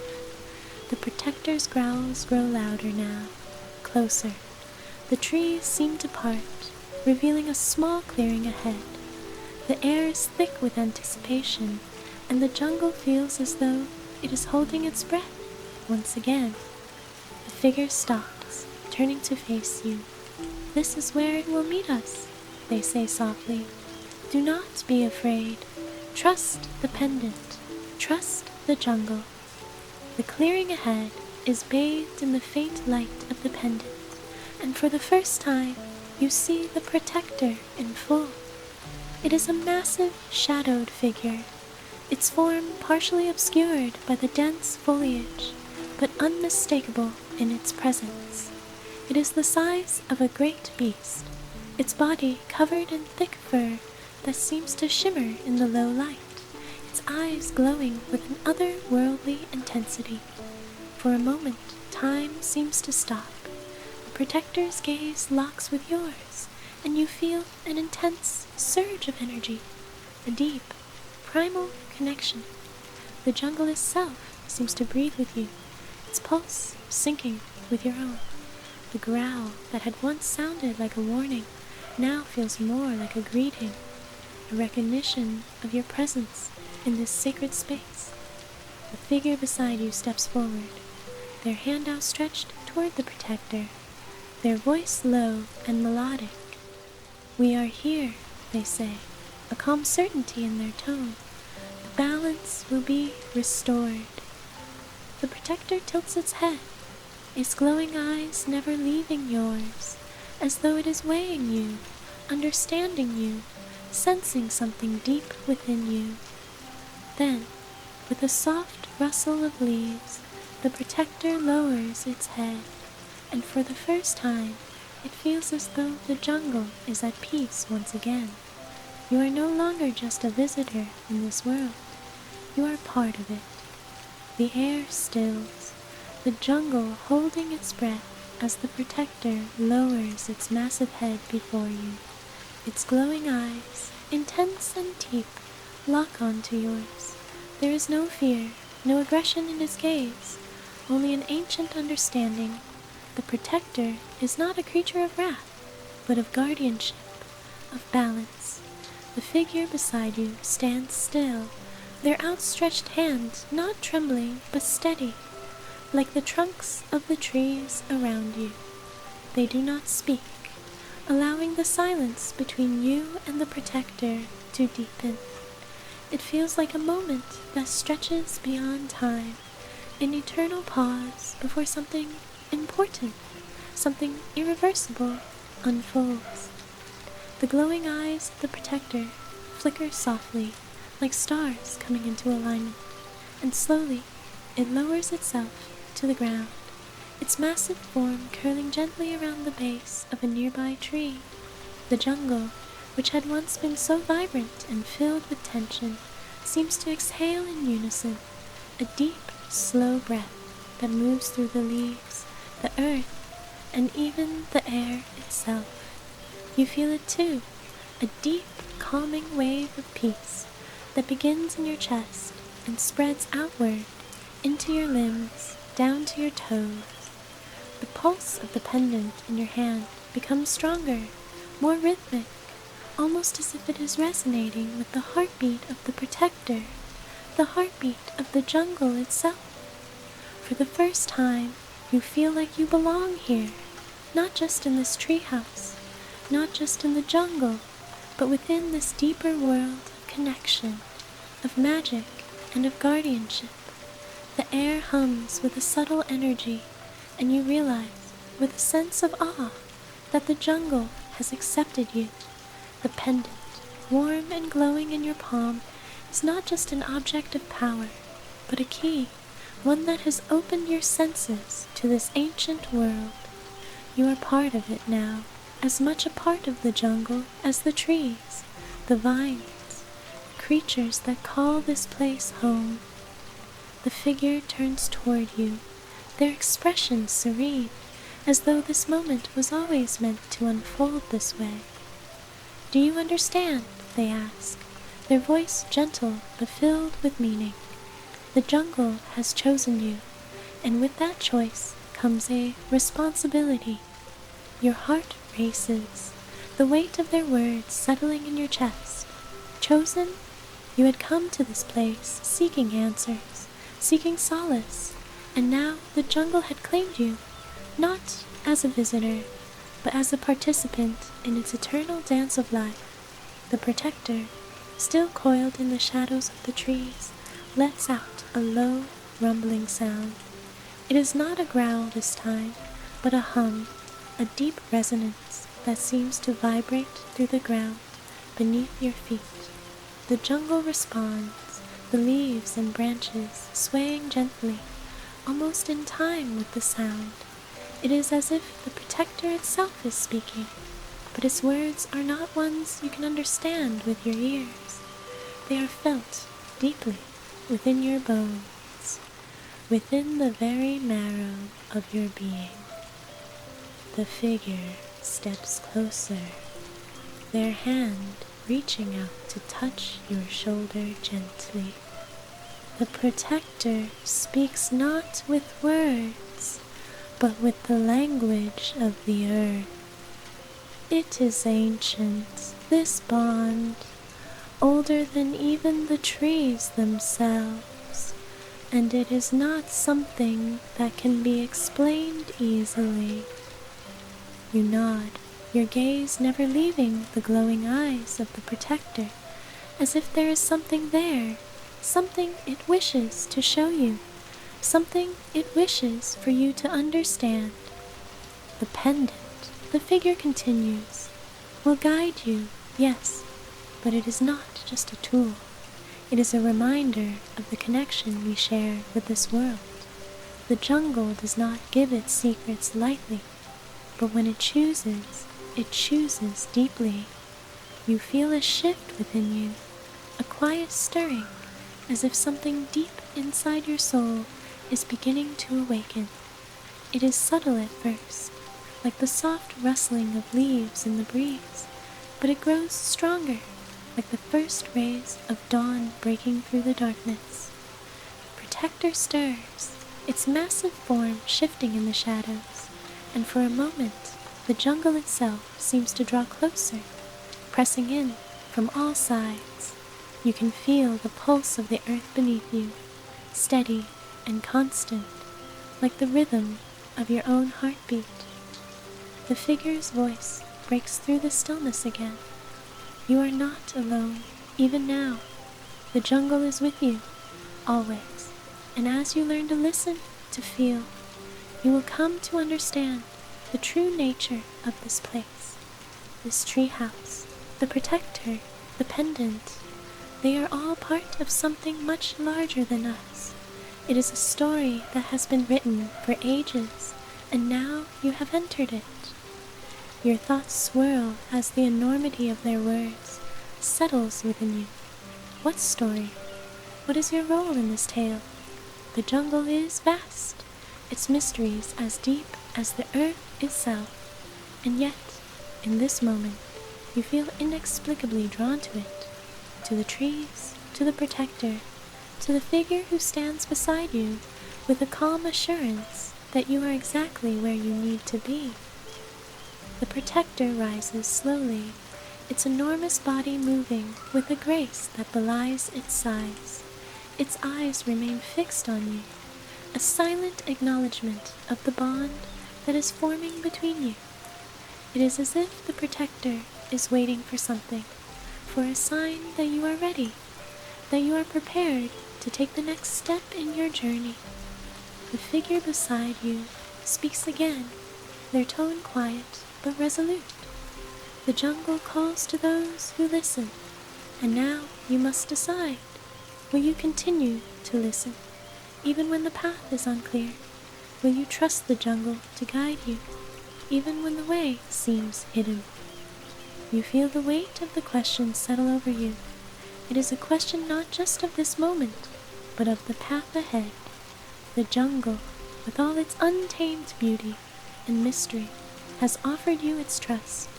It has chosen you, but the journey is yours to take. For a long moment, there is only the sound of the jungle, the soft rustling of leaves, the distant calls of creatures hidden in the darkness, the low hum of the protector's presence. Time seems to stretch and bend, the night falling deeper around you. Finally, you nod, your heart steadying, as if the very air around you has wrapped itself around your decision. I will listen, you say, your voice calm, but filled with an unspoken promise. The figure smiles, their expression warm and knowing. Then you are ready. Together, we will learn what the jungle has to teach us. With that, the figure turns toward the protector, their movements fluid and assured. The protector, sensing the change, steps forward, its enormous form gliding effortlessly through the shadows, and you, with the pendant glowing softly in your hand, follow in their wake, stepping deeper into the heart of the jungle where the mysteries of the world await. The jungle around you feels alive in a way it never has before. Each rustle of leaves, each soft movement in the shadows, all seem to speak to you, as though the earth itself is whispering its secrets into your ears. The air is thick with the sweet scent of damp soil and blooming flowers, and the gentle hum of the jungle's creatures fills the space between breaths. You walk in silence, the figure beside you moving with a grace that is almost inhuman, their steps light and soundless on the forest floor. The protector strides ahead, its massive form weaving through the trees with an effortless elegance that leaves no trace of its passage behind. It is as though the jungle itself partakes in the protector's dance, shifting and folding around its presence, as if the earth recognizes the guardian. Pendant in your hand pulses softly, its light flickering gently in time with the protector's movements, as if it is drawing power from the jungle itself. You hold it close to your chest, the warmth of the stone soothing, grounding you in the midst of the vast, ancient world around you. There is something comforting about it now, something that feels like home, like you've been here before, in a distant, forgotten dream. Do you feel it?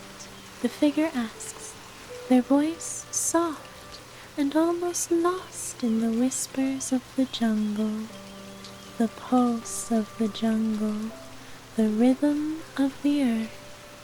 You nod. The words feel unnecessary. It is a deep, resonant hum, like the steady heartbeat of the world itself. The jungle is not just alive, it is conscious, aware of every movement, every thought, every breath. You are a part of that rhythm now. The path winds through the trees, the undergrowth thick and dense with vines that twist around the trunks like serpents, their leaves a bright, luminous green in the dim moonlight. The shadows are deep here, and the air grows cooler with each step, the night enveloping you like a soft, heavy blanket. But there is no fear. The jungle is no longer a place of unknowns, of danger. It is a sanctuary, a space where every step feels like an offering, every movement a prayer. The figure leads you onward, their gaze fixed ahead, but you cannot help but look around, drawn to the strange beauty of this hidden world. In the distance, you catch sight of something, a flicker of light, soft and fleeting, like the glow of 1,000 fireflies. But this light is not like the soft twinkling of insects. It is steady, like a beacon, glowing in the distance, guiding you forward. Follow the light, the figure says, their voice barely above a whisper. It will lead us to the place of the moon. The protector, ever watchful, does not falter in its pace, its enormous body, moving with quiet confidence through the darkened woods. Its eyes glow softly, a steady presence that reassures you with every step. As you walk, the jungle seems to quiet around you. The sounds of the night, once a cacophony of creatures calling, rustling, and moving, fade into a soft, distant hum. The only sound now is the rhythmic crunch of your feet on the forest floor and the quiet sigh of the wind through the trees. The air is thick with the scent of damp earth, a deep, rich smell that fills your lungs and calms your nerves. You feel an overwhelming sense of peace, as though you are being cradled by the very world around you. The light ahead grows brighter, illuminating the path before you, like the pale light of the moon breaking through the canopy above. You can feel it now, a pull, a magnetic force drawing you closer. The pendant in your hand thrums, almost as though it recognizes the light, recognizing the source of the energy that surrounds it. We are nearing the place of the moon, the figure murmurs. Their voice carries a note of reverence, as if they are speaking not just to you, but to the jungle itself, to the spirits of the earth. It is a sacred place, where the balance of the jungle is held. The trees begin to thin as you approach, the path opening up into a small, serene clearing, bathed in soft, silvery light. In the center of the clearing stands an ancient stone altar, its surface etched with markings that shimmer faintly in the moonlight. Around it, the jungle falls silent, as though it is holding its breath, waiting for something to unfold. The protector steps forward, its massive body silhouetted against the glowing altar, its eyes glowing softly, casting light on the stones that encircle the space. The figure beside you moves slowly, reverently, toward the altar, their steps slow and deliberate. You follow them, your feet light, your heart full of anticipation. This is the place where the moon's light touches the earth, the figure says, their voice quiet, filled with awe. It is a space of transformation, of renewal. The jungle watches over it, protecting it from those who would harm it. Only those who are ready, those who are chosen, may step into its light. You stand at the edge of the altar, the moonlight cascading around you, and you feel it. A shift in the air, a change in the energy that surrounds you. It is as though the very earth is holding its breath, waiting for you to take the next step. You glance at the pendant, and it pulses in your hand, its light glowing brighter now, as though it is waiting for you to do something, to make a choice. The figure looks at you, their expression calm and knowing, as though they've been here before, as though they understand what you are feeling. The moon's light is a gift, but it is also a test. To walk in its light is to accept the responsibility of the jungle's power. It will not be given freely.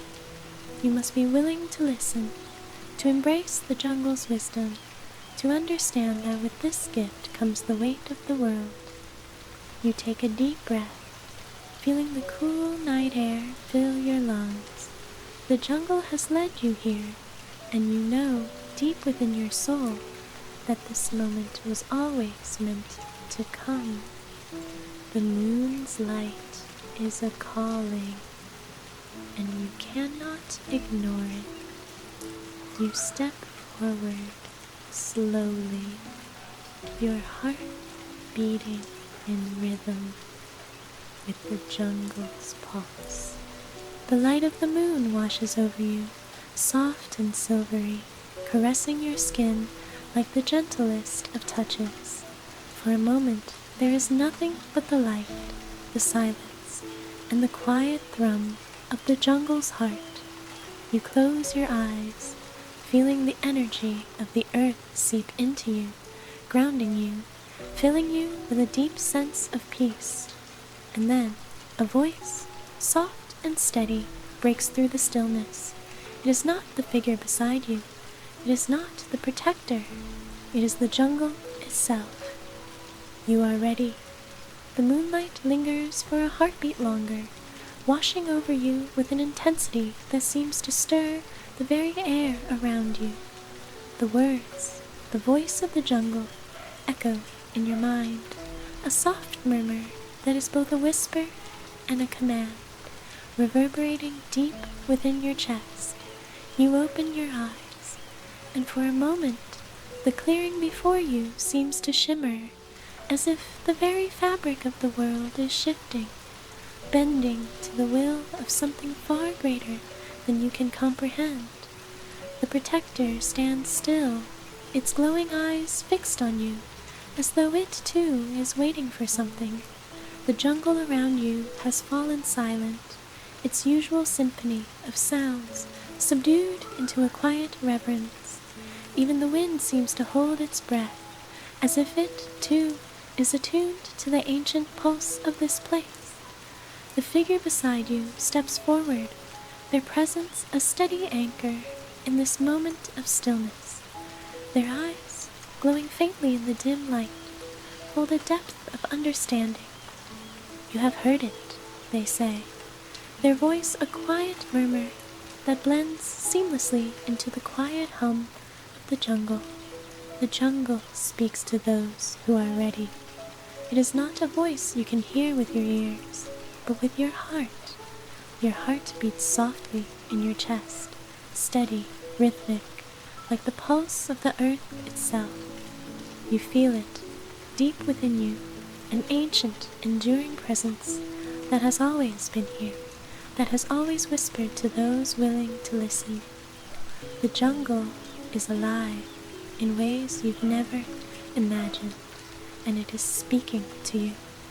The figure turns their gaze to the clearing around you, to the ancient stone altar that glows softly beneath the light of the moon.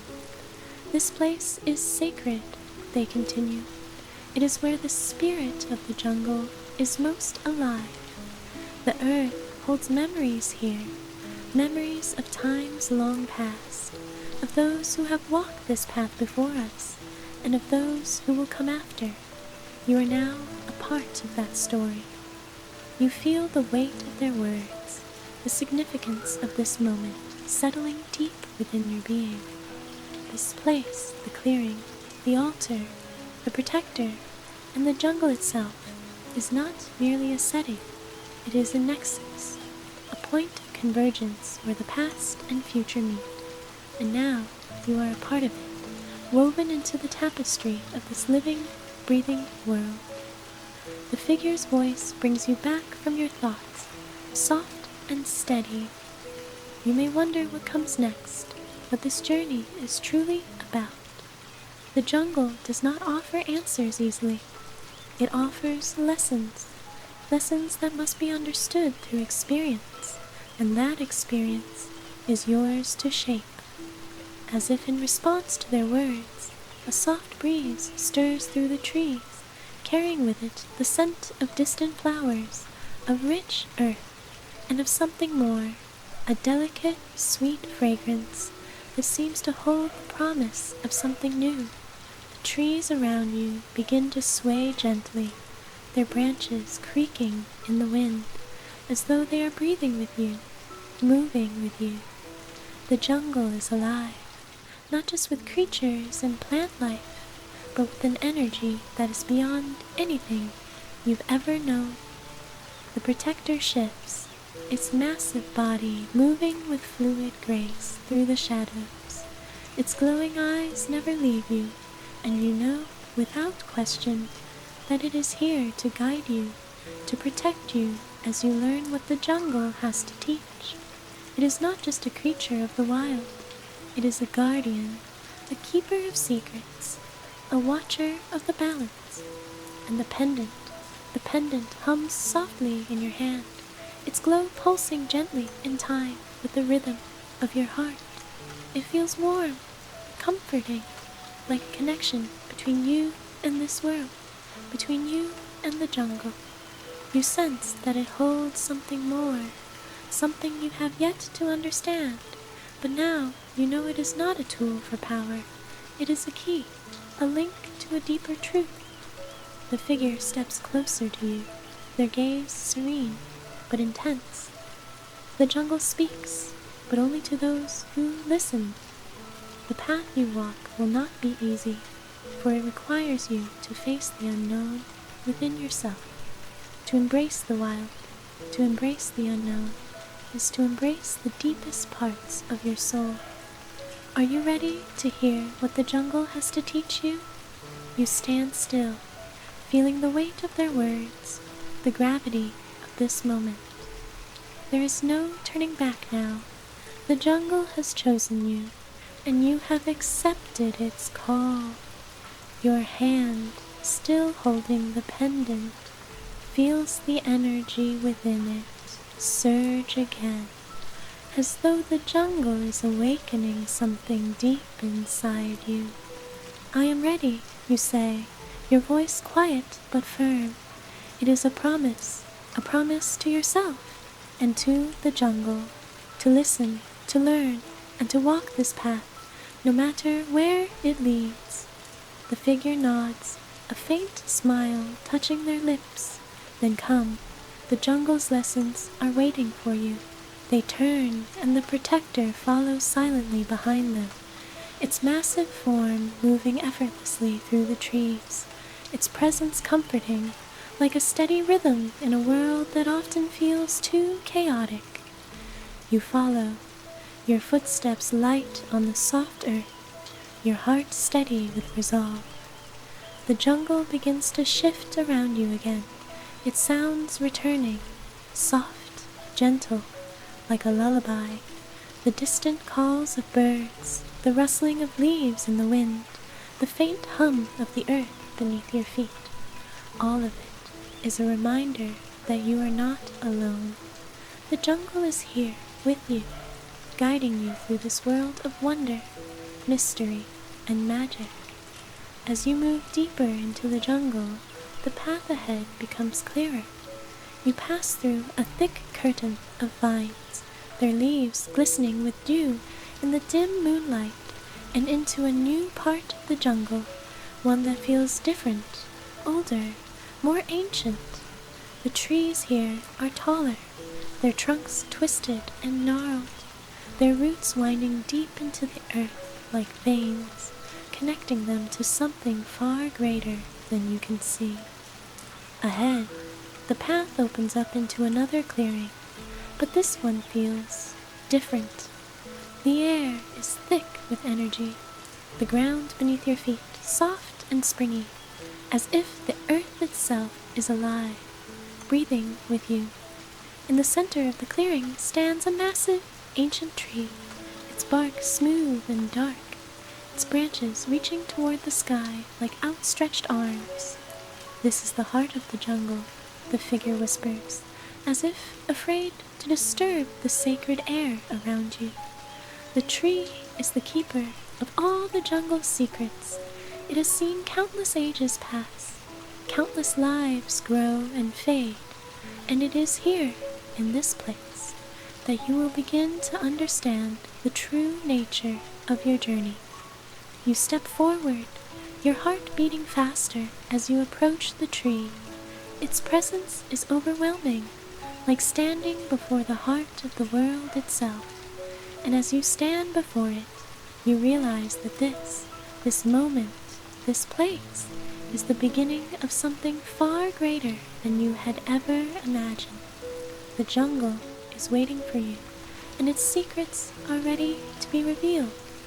The ancient tree before you looms like a guardian, its bark a deep, weathered brown, etched with patterns that swirl and twist like the very rivers that wind through the jungle. The air around it hums with a quiet, almost imperceptible vibration, a pulse that seems to come from deep within the earth itself. The branches stretch upward, reaching toward the stars, and the leaves whisper secrets in a language you cannot quite understand, though something within you stirs as if you are being called. You stand at the edge of the clearing, the soft earth beneath your feet cool and damp with the weight of countless seasons. The jungle is alive here, alive in a way that is beyond the world of humans, beyond the realms of what you thought was possible. Every tree, every leaf, every inch of the soil beneath your feet holds stories, memories, wisdom, ancient and untouched by time. The figure beside you does not speak, their gaze fixed upon the great tree ahead. It is as if they, too, are waiting for the right moment, the right breath, the right choice. They have been here before, in this place, but this moment is yours, and yours alone.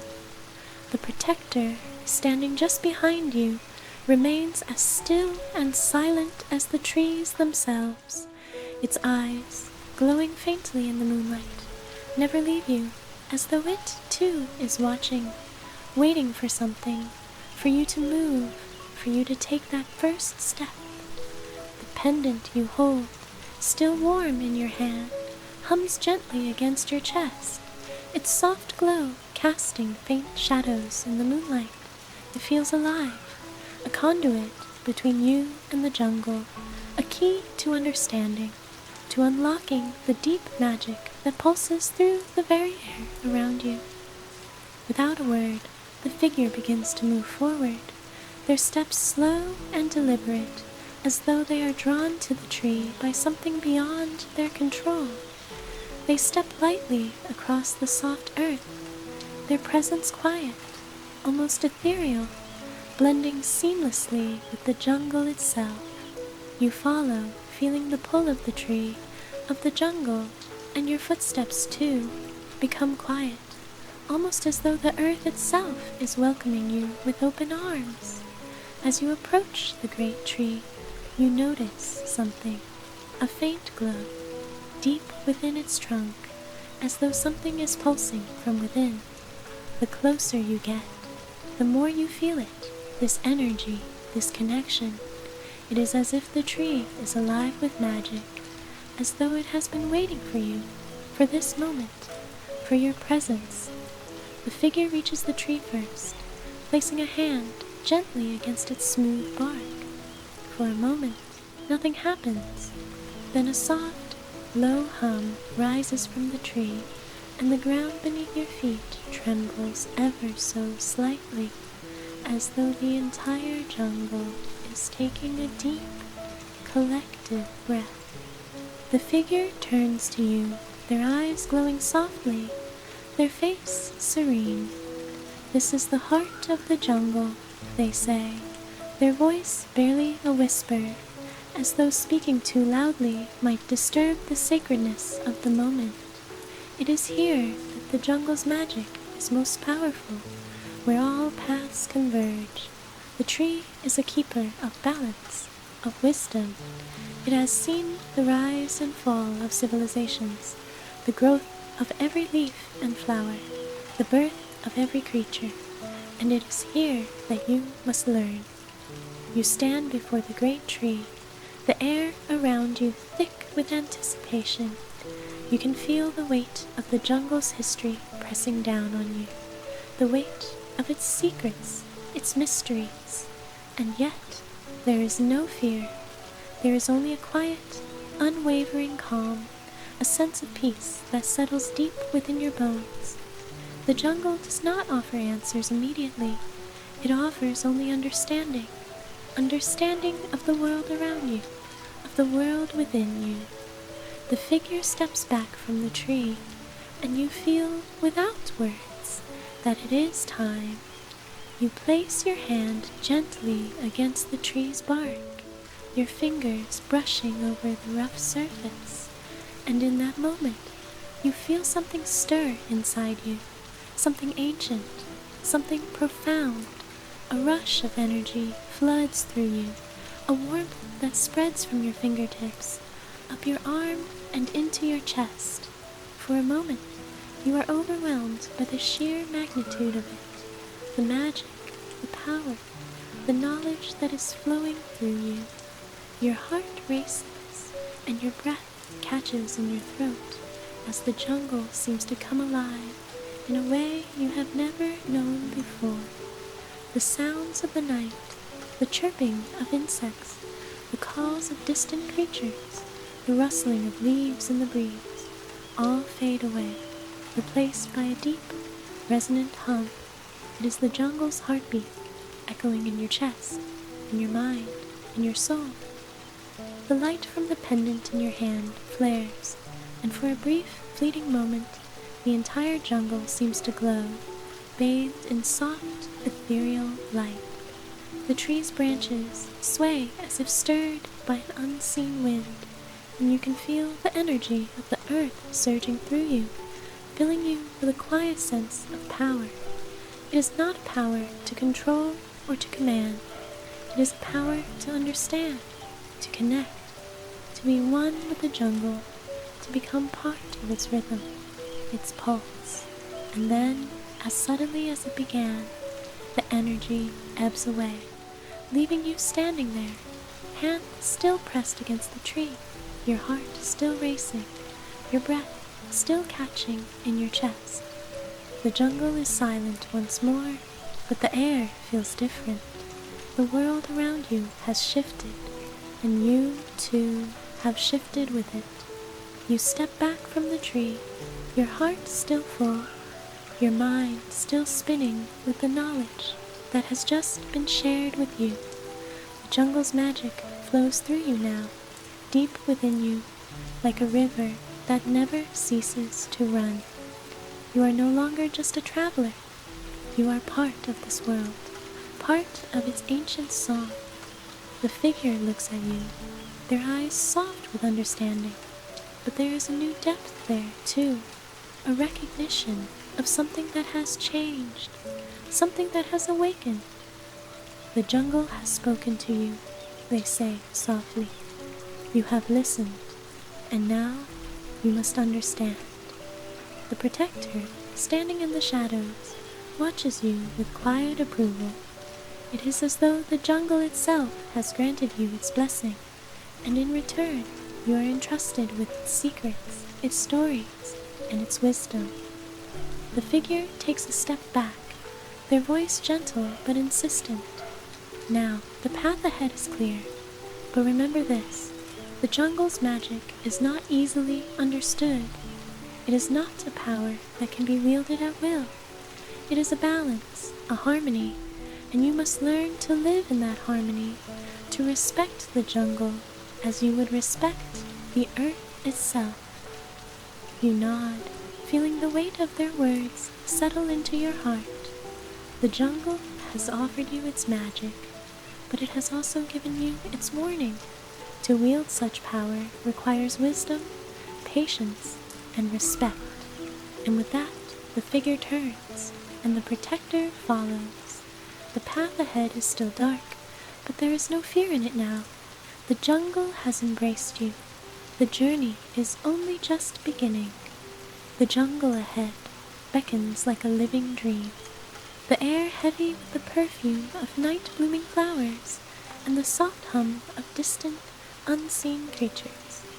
As you walk, the path beneath your feet grows softer, the earth moist and springy, as though the very roots of the jungle are shifting beneath you, guiding your steps. The clearing behind you, with the ancient tree at its heart, has faded into the background, leaving you with only the rhythmic sounds of the jungle and the warmth of the pendant that still pulses gently in your hand. The figure beside you walks with quiet grace, their presence as much a part of the jungle as the vines that curl around the trees.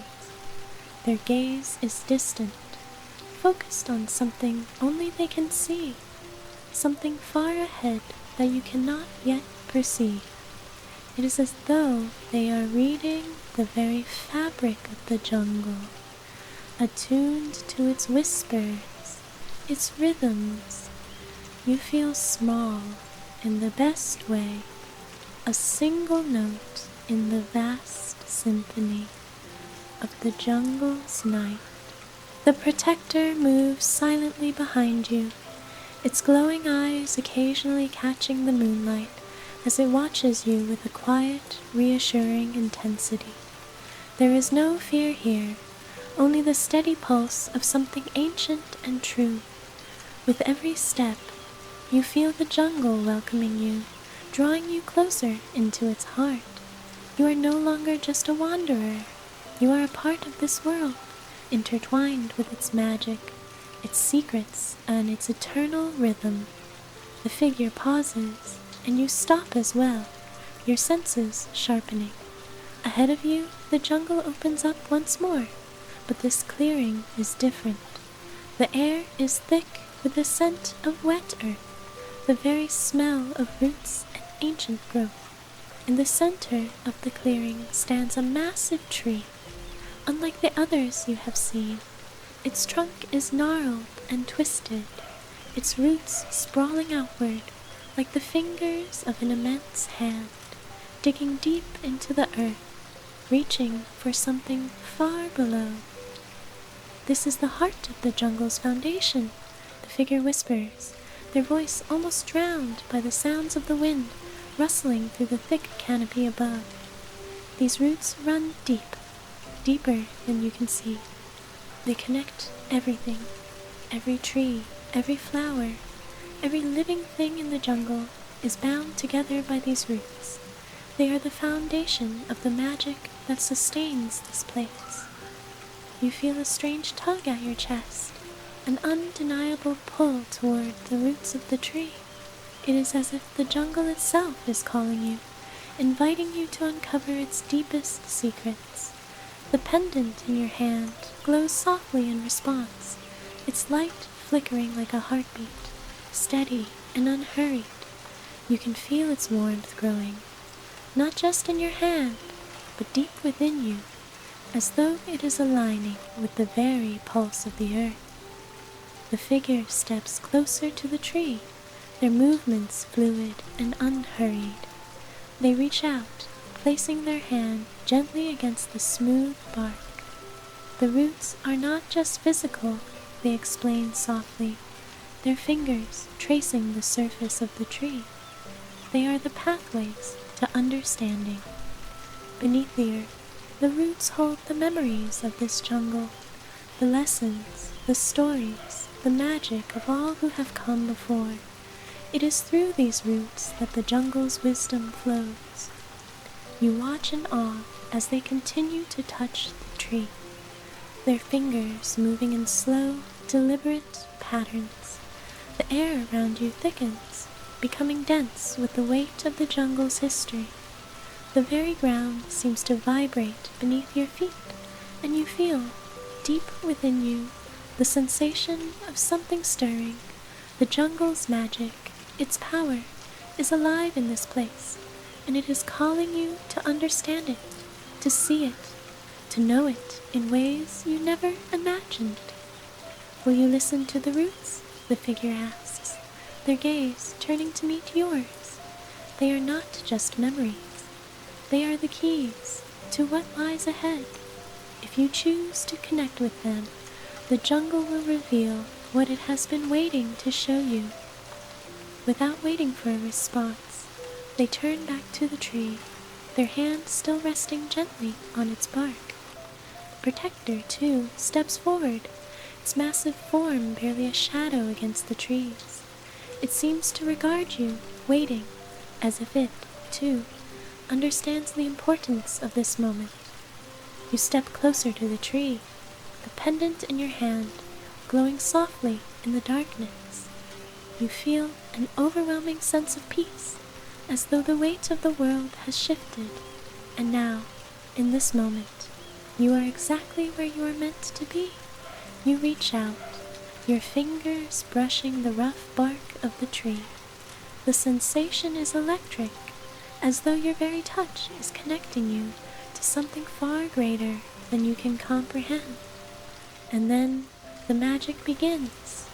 A soft, pulsing energy rises from the roots of the tree, and you feel it, deep in your chest, in your bones. The ground beneath you hums with it, as if the earth is breathing in time with you. You close your eyes, and in the darkness behind your eyelids, images begin to emerge, flashing like dreams, like memories. They flicker through your mind. Images of the jungle in its prime, of creatures that have long since disappeared, of ancient rituals performed beneath the boughs of trees that have long since fallen to the earth. You see glimpses of the tree's roots stretching deep into the earth, connecting not just to the soil, but to something far deeper, an endless well of knowledge, of magic, of life itself. The roots are alive, moving, twisting and turning through the earth, pulling memories and wisdom from the very heart of the jungle. They are ancient, older than you can imagine, and their wisdom is not bound by time. It is a living thing, flowing like a river beneath the surface of the world. As the images begin to fade, a soft whisper fills the air. You cannot understand the words, but you feel them in your chest, as though the jungle itself is speaking directly to you, offering its secrets, its lessons, its knowledge. The voice is soft, warm, and inviting, like a lullaby carried on the wind. The protector steps forward again, its glowing eyes steady and calm. The jungle speaks, it says, its voice deep and resonant, but it speaks in its own time, in its own way. You must learn to listen, not just with your ears, but with your heart. The roots have shown you what lies beneath the surface. Now, you must decide what to do with this knowledge. You stand there for a long moment, the energy of the jungle still pulsing in your chest, the wisdom of the roots still echoing in your mind. The path ahead is unclear, but you know that it is yours to follow, that the jungle has shown you the first steps of your journey. The figure beside you does not speak, but their eyes gleam with understanding, with something deeper, something that only those who have walked this path can truly understand. You turn toward the path ahead, the jungle now feeling more like a friend than an enigma. The way is uncertain, but one thing is clear. The jungle has chosen you, and you are ready to listen. The air is thick with the magic of the jungle, as if the very atmosphere itself hums with the quiet, ancient wisdom that lies beneath the canopy. The moon, high in the sky now, casts a silver light over the path that stretches ahead of you. The jungle, at first so wild and untamed, now feels like a sanctuary, a place where every step you take resonates with the heartbeat of the earth itself. The figure walks beside you, their pace unhurried, but there is a shift in their energy.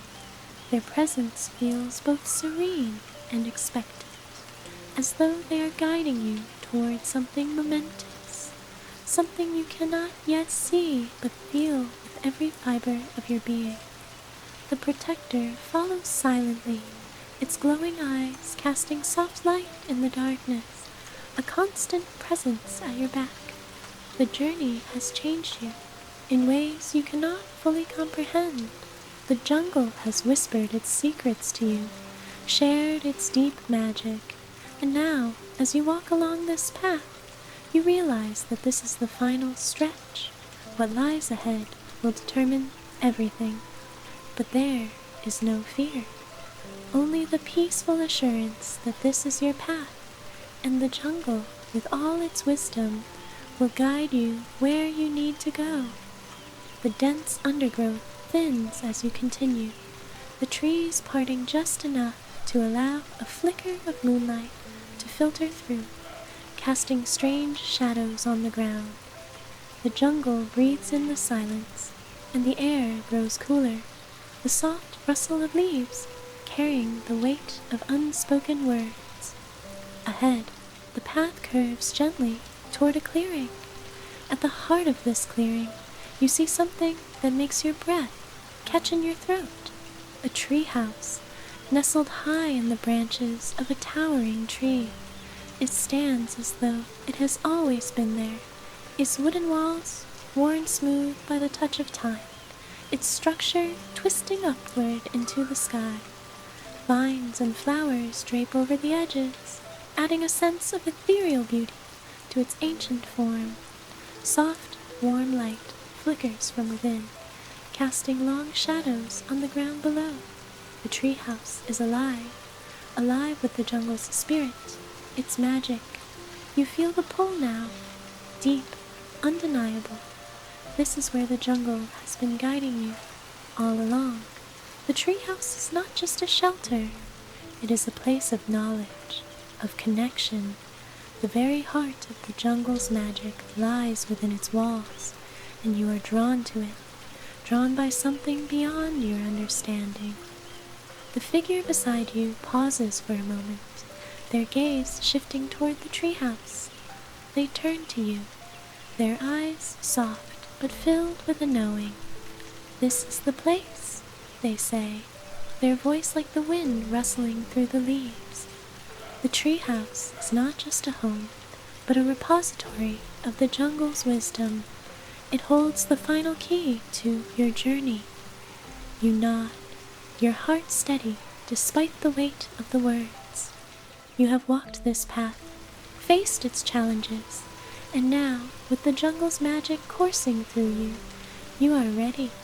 Whatever lies ahead, you know that you are not alone. The jungle has embraced you. The treehouse is waiting.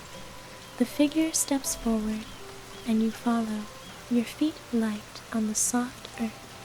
The protector lingers behind, its eyes watching with quiet guardianship. The treehouse seems to beckon you closer, its door slightly ajar, as if inviting you in. You take a deep breath, the scent of the jungle fresh and earthy, filling your lungs. Your heart beats in rhythm with the pulse of the earth beneath your feet. There is no hesitation, no doubt. You are ready. As you step closer to the treehouse, a strange sensation washes over you. The pendant in your hand begins to hum, its glow growing brighter, as though it is sensing something you cannot yet perceive. A soft breeze stirs the leaves, and the jungle seems to hold its breath. The door of the treehouse creaks open, revealing a room bathed in warm light. The walls are lined with shelves, filled with books and artifacts, their spines worn and faded with age. The air inside smells of wood, of moss, and something deeper, something that feels both ancient and alive. You take a step inside, and the warmth of the space wraps around you like a comforting embrace. There, in the center of the room, stands a pedestal, and on that pedestal rests a single delicate object, a crystal, clear and shimmering, its surface glistening in the soft light. It seems to pulse with an energy of its own, a quiet, steady rhythm that matches the beat of your own heart. The figure steps forward, and you feel their gaze upon you. They say, "The crystal," they say softly. "This is the final key. It holds the essence of the jungle's magic, its balance, its wisdom. It is what will unlock the next chapter of your journey." You approach the pedestal, drawn to the crystal. The pendant in your hand hums louder now, its light almost blinding in its intensity. You reach out, your fingers trembling slightly as they brush against the cool surface of the crystal. The moment your skin makes contact, the world around you seems to shift, the air growing thick with energy. The jungle's magic pulses in time with your heartbeat, and for a brief, fleeting moment, you feel the entire expanse of the jungle. The trees, the rivers, the skies, the earth, all of it, woven together in a single thread of connection. You feel the memories of those who have walked this path before you, the wisdom of the jungle that has been passed down through generations. And then, just as quickly as it began, the sensation fades. The crystal, now warm in your hand, glows faintly with an inner light, and you know, without a doubt, that the final key has been unlocked. The figure steps forward once more, their eyes filled with quiet pride. "You have done it," they say, their voice soft, like the last note of a song. The jungle's magic is yours to understand now. The path ahead will not be easy, but you will walk it with the wisdom of the jungle in your heart. You stand there for a long moment, the crystal in your hand a steady reminder of everything you have learned. The jungle has given you its gifts, its magic, its wisdom, its secrets, and now, with the final key in your grasp, you are ready for whatever comes next. The protector, watching from the doorway, gives a low, contented rumble. The jungle is at peace now, and so are you. The treehouse has shared its final secret, and you are no longer just a wanderer. You are part of the jungle, a keeper of its magic, its wisdom. The path ahead is still unclear, but one thing is certain. The jungle will always be with you. Its pulse, its rhythm will guide you, and you will always return to its heart. Now, my dear friend, it is time to let go of the journey for tonight. You've wandered deep into the jungle, discovered its secrets, and unlocked its final key. Rest now in the warm embrace of this peaceful, ancient place. As the jungle settles into quiet slumber, so too may your mind find rest. Allow the soft hum of the trees and the distant whispers of the wind to carry you into the calm, dream-filled world waiting for you. Let the magic of the jungle wrap you in its soothing embrace, just as it has done for so many before. Good night, my friend. Sleep now with the knowledge that the jungle will always be with you.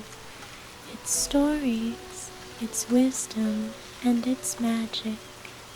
Tomorrow will come, but for now there is only peace. Sleep well.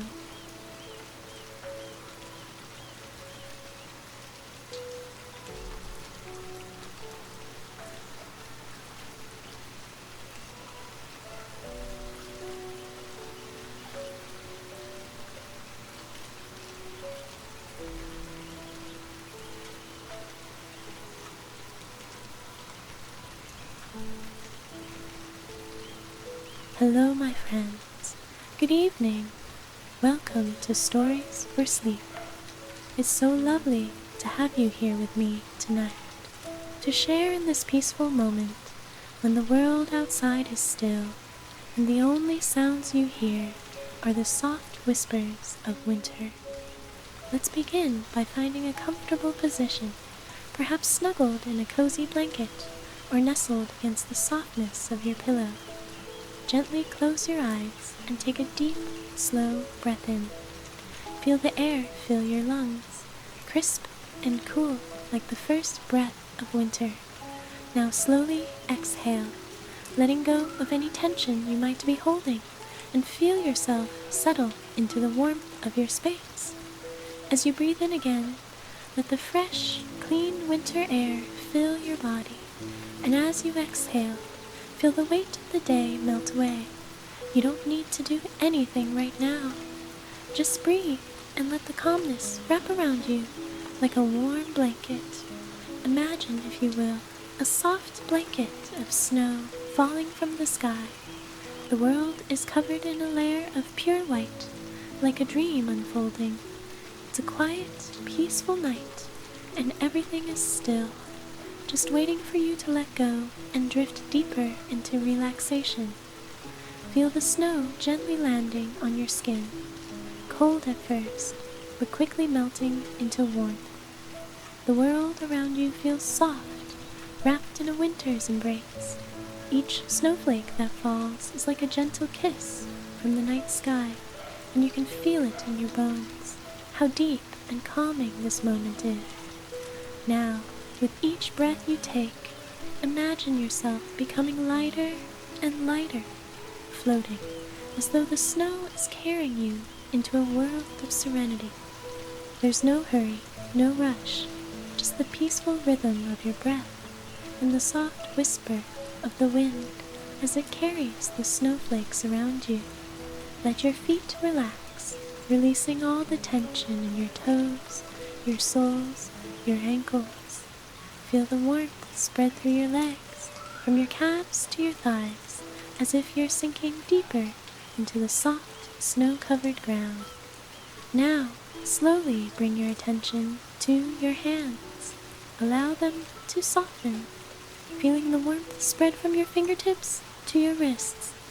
Each breath in invites calmness, and each breath out releases any heaviness you might be holding. Your shoulders are light now. They've let go of all the weight they were carrying today. Feel them settle, sinking into the comfort of your body. The tension you were holding melts away, and the peaceful embrace of winter wraps itself around you. Your neck, soft and relaxed. Your face, calm and serene. The muscles in your cheeks, your jaw, your brow. Everything releasing, everything at ease. And as you settle deeper into your peaceful space, imagine the world outside, the quiet winter night. The trees, tall and still, their branches heavy with snow, standing like silent sentinels in the moonlight. The soft crunch of snow underfoot, as though every step you take is a gentle invitation to let go. Now, let's take a few more deep breaths together, inhaling calm, exhaling any remaining tension. Let the air around you feel fresh and clean, like the purest winter night. With every breath you take, you are sinking deeper into comfort. You are safe here, cocooned and warm, surrounded by the quiet peace of winter. As we move forward into the story tonight, carry this feeling of peace with you. Let it stay with you, guiding you into a deep, restful sleep. It was the kind of evening that could only belong to winter. The snow had been falling gently for hours, blanketing the ground in a soft, thick layer of white. The air was still, the kind of stillness that feels as though the whole world is holding its breath, waiting for something, anything, to break the silence. Out there, beyond the comfort of your blanket, beyond the warmth of the fire, a traveler walked along the winding path, deep in the heart of a snow-covered forest. Their footsteps left the only mark in the fresh snow, small impressions of their presence in an otherwise untouched landscape.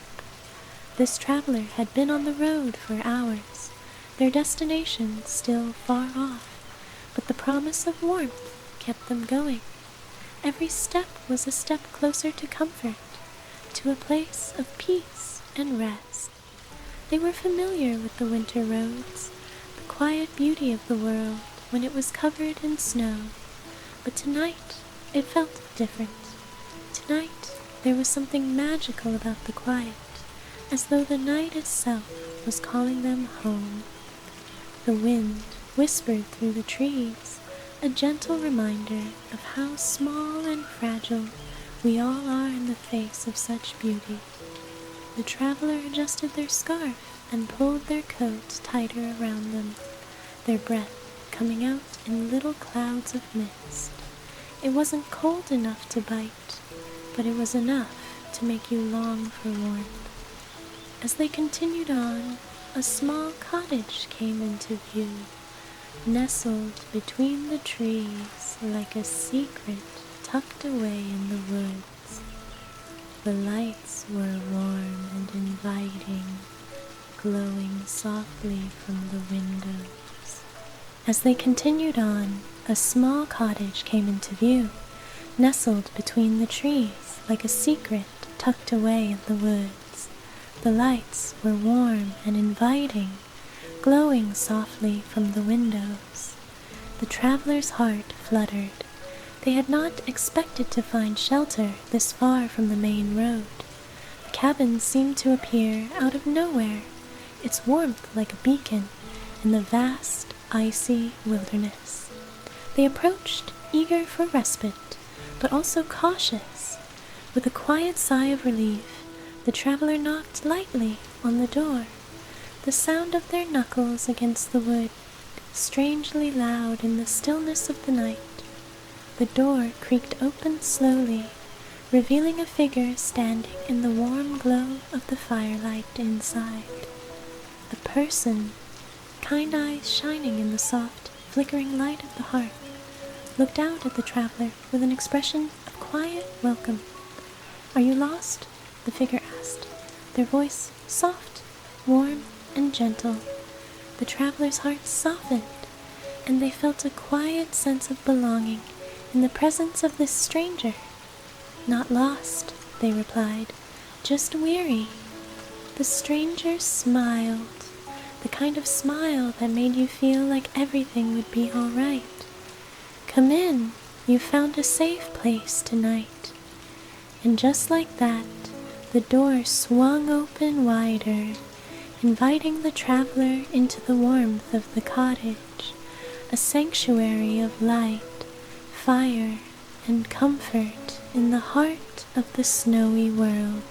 The fire crackled merrily in the hearth, its warmth spreading through the room, chasing away the chill from the traveler's bones. The smell of pine and cinnamon filled the air, making everything feel even more comforting, more intimate.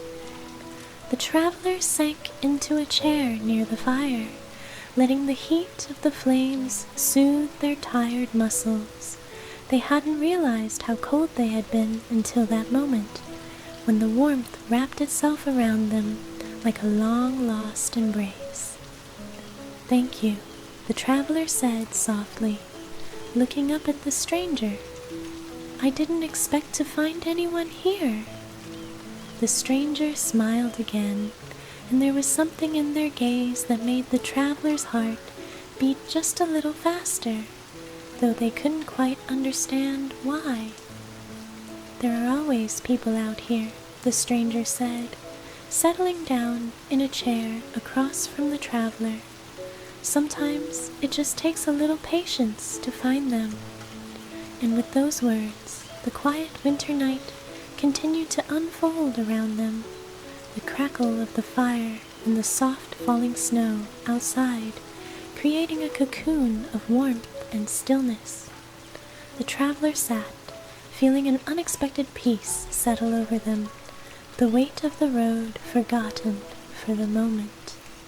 As they sat in silence, the only sound the fire's soft whisper, the traveler couldn't help but wonder about the stranger in front of them, about the warmth in their eyes, the quiet calm in their voice, and the sense of familiarity that seemed to wrap itself around the traveler's heart like a quiet secret. but that would have to wait. For now, the warmth of the fire and the soft comfort of the snow outside felt like everything they needed.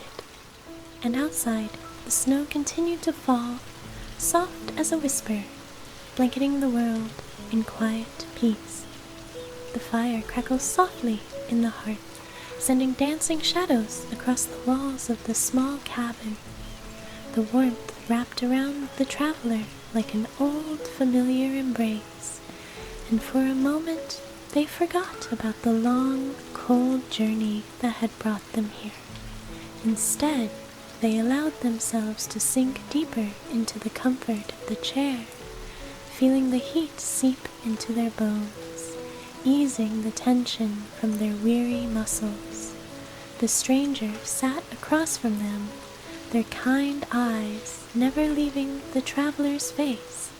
There was something serene about the way they held themselves, as though they belonged to the stillness of the night, just as much as the snowflakes that fluttered gently outside. "You must be exhausted," the stranger said, their voice like a soft lullaby echoing in the quiet room. "The roads can be treacherous this time of year, but you're safe here, warm, protected." The traveler nodded, grateful for the stranger's gentle words. They had not known what to expect when they first knocked on the door, but the warmth, the light, and the peaceful presence of this person were more than they could have hoped for. "Thank you," the traveler whispered, their voice barely above a breath. "I didn't expect to find anyone here, especially not someone so kind." The stranger smiled, their lips curving gently upward. "I've learned over the years that sometimes the world brings us exactly what we need, even when we don't know we're looking for it." There was a quiet understanding in their gaze, something that spoke of shared moments of solitude and the comfort of finding an unexpected companion in the midst of a long, cold winter. The traveler felt their heart flutter, though they couldn't quite place the feeling. Something about the stranger's presence made them feel at ease, safe, like they had known each other much longer than just this first meeting. The fire crackled again, sending a few embers up the chimney. The scent of burning pine filled the air, mingling with the subtle fragrance of cinnamon and something else, a delicate sweetness, like the scent of snow itself. The quiet hum of the wind outside barely reached them, softened by the thick walls of the cabin and the thick blanket of snow covering the world outside. The traveler leaned back in their chair, staring into the fire as they let the warmth seep deeper into their body. "I don't know what to say," they murmured, almost to themselves. "I've been traveling for so long, searching for something I'm not sure I'll ever find." The stranger's eyes softened, their gaze thoughtful. "Sometimes the journey itself is what we need," they said, their voice low and soothing, like the quiet hum of the wind outside. "And sometimes it's the moments of stillness that hold the answers we seek." The traveler swallowed, their throat suddenly tight with emotion. They hadn't expected to feel so understood, so comforted by someone they had just met. But in this quiet cabin, with the fire burning bright and the soft snow falling outside, they felt as though they were exactly where they were meant to be. There was a pause, the only sound the crackling of the fire and the soft rustle of the wind. Then the stranger spoke again, their voice like a secret shared in the stillness of the night. "You're welcome to stay here as long as you need," they offered, their tone gentle but firm, as if they had made a decision long before the traveler had even arrived. "The snow outside will only grow heavier tonight, and the roads will be even more difficult to navigate. But here, you're safe. The invitation was simple, yet it carried with it an unspoken promise of warmth, of protection, of a place to rest after a long, tiring journey. The traveler felt their hearts swell with gratitude, and for the first time in what felt like forever, they allowed themselves to relax into the kindness of this stranger. "Thank you," the traveler said again, their voice barely a whisper. I don't think I can keep going tonight." "You don't have to," the stranger replied, standing slowly and moving toward the small kitchen in the corner of the room. They filled a kettle with water, their movements slow and deliberate, as if they were giving the traveler time to absorb the kindness of the moment. "You're safe here, and you can rest as long as you need." The traveler watched the stranger, feeling an odd sense of comfort in their quiet presence. There was something so peaceful about them, something so steady, so unhurried, as though they had all the time in the world to offer. It was a quality the traveler hadn't realized they longed for, but now, in the calm embrace of the cottage, it felt like the most precious gift. The kettle began to hum softly, and the stranger returned with a cup of steaming tea, offering it to the traveler. "Warmth for your body and peace for your mind," they said softly, their smile gentle. "It's a small comfort, but one that can help you rest." The traveler took the cup, their fingers brushing lightly against the stranger's as they did. A small spark of warmth shot through them at the brief touch, and their heart skipped a beat. They could feel the stranger's presence so strongly now, like a steady, comforting presence in the quiet of the night. There was something about them, something that made the traveler want to stay forever in this quiet haven, sheltered from the cold and the world beyond. For a moment, they simply sat there, savoring the warmth of the tea and the peaceful silence between them. The snow continued to fall softly outside, its quiet rhythm a lullaby that whispered through the trees, a melody that seemed to echo the gentle beat of their hearts. The stranger sat back down across from the traveler, their gaze soft and thoughtful. "What brings you so far from home?" they asked, their voice low yet inviting. The traveler hesitated for a moment, unsure of how to put their thoughts into words. But then something in the stranger's presence made them feel safe enough to speak. "I've been running," the traveler said softly, looking into the depths of their tea. "Running from something I can't seem to outrun. I thought maybe I could find something out there, but all I found was more empty roads." The stranger nodded slowly, as if they understood more than they had let on. "Sometimes we have to lose ourselves to find something new, something we didn't even know we needed." The traveler met their gaze, feeling a flicker of something deep inside, something they couldn't explain. But in this quiet, snow-covered world, with the fire crackling softly and the stranger's gentle presence filling the space between them, they didn't need to explain it. All they needed to do was sit back, sip the warmth of the tea, and allow the stillness of the night to fill them completely.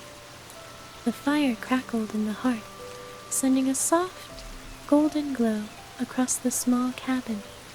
The warmth of the flames seemed to fill the space with a quiet kind of magic, making everything feel safe, like a secret shared between two souls. The snow continued to fall gently outside, each flake a delicate whisper in the night, covering the earth in its soft embrace. The traveler sat back in the chair, their fingers still wrapped around the steaming cup of tea, but their mind was no longer on the warmth it offered. It was on the stranger across from them. The way they moved, so effortlessly graceful, their every action calm and deliberate, as though they were in perfect harmony with the quiet winter world outside. The traveler had never met anyone quite like them, someone whose presence felt like a shelter from the storm. The stranger's eyes met theirs for a moment, a flicker of understanding passing between them before they turned their attention back to the fire. "Do you come here often?" the traveler asked.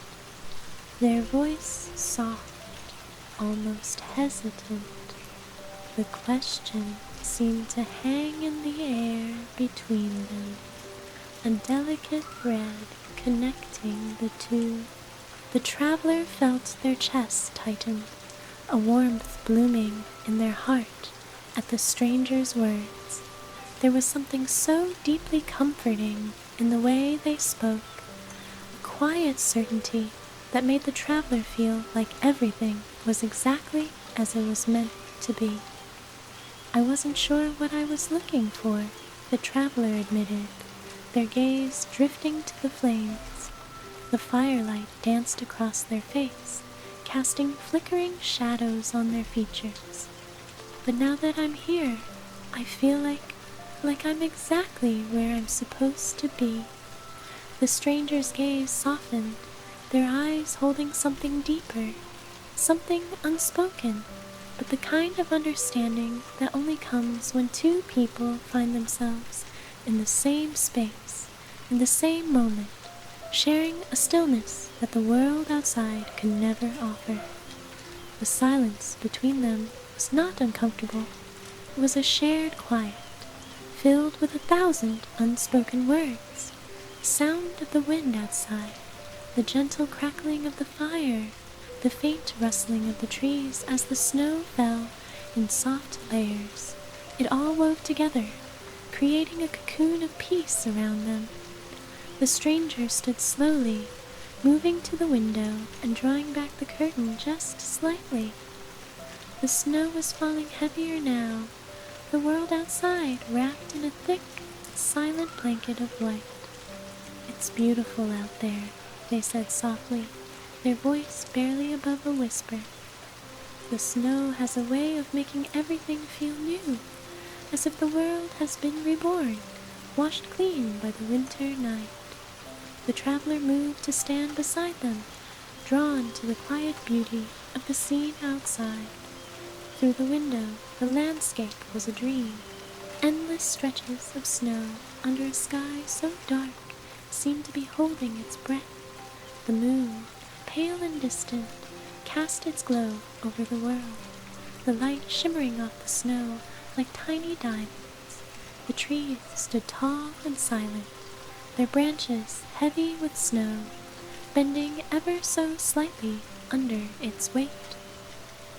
"It's like we're the only ones here," the traveler murmured, the stillness of the world outside mirroring the peace that was beginning to settle inside them. The stranger nodded, their voice low and steady. "Sometimes it feels like the world slows down when the snow falls, like time itself takes a deep breath and waits." They turned toward the traveler, a quiet smile playing at the corners of their lips. "Would you like to take a walk? Just a short one. The snow is perfect for it, and I think the world is waiting for us to step into it." The invitation hung in the air, simple yet intimate. The traveler hesitated, but only for a moment. There was something about the stranger's calm presence, their quiet confidence, that made it impossible to say no. The warmth of the cabin was comforting, but the idea of stepping out into the world, into the night, with the snow and the quiet, and the stranger beside them, was an invitation they couldn't resist. "All right," the traveler said, their voice soft but steady. their heart beating just a little faster at the thought of stepping out into the cold night with this mysterious person. "Let's go." The stranger smiled, their eyes bright with a kind of quiet joy that seemed to fill the room, and moved toward the door, pulling on a thick woolen coat. The traveler followed suit, slipping into their own coat and scarf, and as they stepped into the cold air, they were immediately wrapped in the serenity of the night.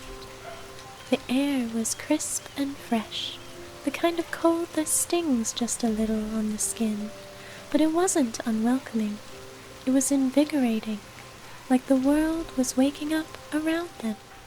The snow crunched softly beneath their boots as they walked side by side, the only sounds the soft whisper of the wind and the gentle fall of snowflakes. As they walked, the stranger led the way toward the small clearing just beyond the cabin, where the trees opened up to reveal a vast stretch of snow-covered land. The moonlight bathed the scene in its soft glow, and for a moment the world seemed frozen in time, everything still, everything peaceful. The traveler felt a deep, contented sigh escape them, a weight lifting from their chest. There was something about this place, about this night, that felt like a dream, like they had stepped into a world where time didn't matter, and all that existed was the warmth of the fire, the stillness of the snow, and the gentle presence of the stranger beside them. "You feel it, don't you?" the stranger asked, their voice soft, almost lost in the quiet of the night. The traveler nodded, their gaze turning to meet the stranger's eyes. For the first time in a long while, they felt at peace. "I do," they whispered, their heart filled with a warmth that had nothing to do with the cold outside. "I feel like I found something I didn't even know I was searching for." The stranger stopped walking and turned toward them, their gaze soft and knowing. "Sometimes," they said, their voice a quiet melody, "we find exactly what we need when we least expect it."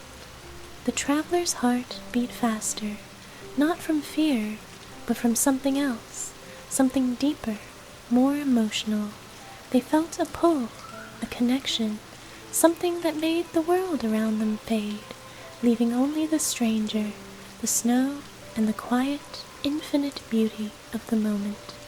And then, in the soft silence of the night, the stranger reached out, gently brushing a snowflake from the traveler's cheek, their fingers lingering just a moment too long, as if they, too, were savoring the closeness. The air between them seemed to hum with unspoken words, with feelings that neither of them could yet name. The traveler looked into the stranger's eyes, and for a heartbeat, everything else disappeared. The snow, the world, the cabin. There was only the two of them, standing together in the heart of winter, sharing a quiet moment that would stay with them forever. And then, just as quietly, the stranger smiled, their eyes soft and kind, and took a step back. "We should head back inside. It's cold out here, and we don't want to catch a chill." But neither of them moved right away. They stood there in the snow for a moment longer, simply breathing in the peacefulness of the night and the warmth of the connection between them. The door to the cabin clicked softly shut behind them, sealing them away from the cold, snow-covered world outside. The warmth of the fire greeted them like an old friend, its soft glow inviting them to relax and let go of the chill that had settled in their bones. The wind howled briefly outside, a low, distant reminder of the winter storm that raged beyond the safety of the cabin walls. But inside, there was only peace. The travelers slipped off their boots, feeling the warm wooden floor beneath their feet, a comfort in its simplicity. They hung their coat on the hook by the door and turned to find the stranger already stoking the fire, adding a few more logs with a careful, deliberate motion. The flames crackled and popped, sending sparks dancing up the chimney. "Thank you for the walk," the traveler said softly, their voice low from the quiet intimacy of the moment. "It was exactly what I needed." The stranger turned toward them, a soft smile playing at the corners of their lips. "I'm glad you enjoyed it. Sometimes the most peaceful moments are the ones we find in the simplest of things: the snow, the quiet, and the company." The last word lingered between them, a gentle affirmation that the two of them had shared something more than just a walk. There had been something in the stillness of the night, something unspoken, yet deeply felt, a connection that neither of them could explain, but both could sense. The traveler took a slow breath, their heart still beating a little faster than usual. They felt as if they had been walking through the cold for much longer than the few short hours they had spent on the snow-covered path. And yet, here, in the warm embrace of the cabin, they felt the weight of their journey slowly melt away. The stranger moved quietly to the small kitchen nook, where a kettle of tea still sat, steaming gently. They poured another cup and handed it to the traveler, who accepted it with a grateful smile. The warmth of the tea felt like a balm, soothing their body and mind, and for a moment, all they could do was savor the peace that had settled around them. "You're welcome to rest for as long as you need," the stranger said quietly, returning to their chair by the fire. "The storm won't let up any time soon, and the world outside will be here waiting when you're ready to leave. But for now, we have the warmth of the fire, the quiet of the night, and each other's company." The invitation, soft and subtle, hung in the air between them like a promise. The traveler wasn't sure what it meant, but something inside them stirred at the thought of staying. It wasn't just the warmth of the cabin that made it feel so right. It was the feeling of being here with the stranger, this person who seemed so perfectly attuned to the stillness of the night, to the quiet rhythms of the world. The traveler settled into the chair beside the fire, their eyes following the dancing flames as they crackled and twisted in a slow, hypnotic dance. Outside, the storm continued to swirl, but here, in the heart of the cabin, it was as though the rest of the world had faded away. The silence stretched between them, but it was a comfortable silence, filled with the soft sound of the fire, the occasional gust of wind outside, and the gentle hum of the stranger's quiet presence. After a while, the stranger leaned back in their chair, their eyes soft and introspective as they spoke, their voice quiet but steady. "Have you ever noticed how the world feels different in winter?" they asked, almost as if speaking to themselves. The air, the light, even the silence, everything seems slower, as if the whole world is waiting for something. The traveler nodded, the peaceful stillness of the cabin wrapping around them like a blanket. "I've always felt that way, but I never quite knew how to explain it. In winter, it's as if the earth is taking a breath just before something beautiful happens." The stranger smiled softly, their eyes glinting with something unspoken. "Exactly. It's like everything is holding its breath, waiting for the perfect moment to exhale." the traveler met the stranger's gaze, the connection between them deepening with every passing moment. There was something in their eyes, something kind and understanding, something that made the traveler feel as though they could let go of everything, the long journey, the uncertainty, the weight of their past, and simply exist in this moment. The fire crackled again, breaking the silence, and the stranger shifted in their chair, a soft sigh escaping their lips. The room felt warmer now, filled with a quiet kind of intimacy that settled between them like the soft embrace of a long-forgotten memory. And then, as if drawn by an unspoken need, the stranger stood slowly and moved to the window once more. They gazed out at the swirling snow, their profile bathed in the soft light of the fire. For a moment, the traveler simply watched them, this quiet, kind person who had opened their door, their heart, and their home to someone they barely knew. The stranger turned, their expression soft but intent. "Would you like to join me by the fire?"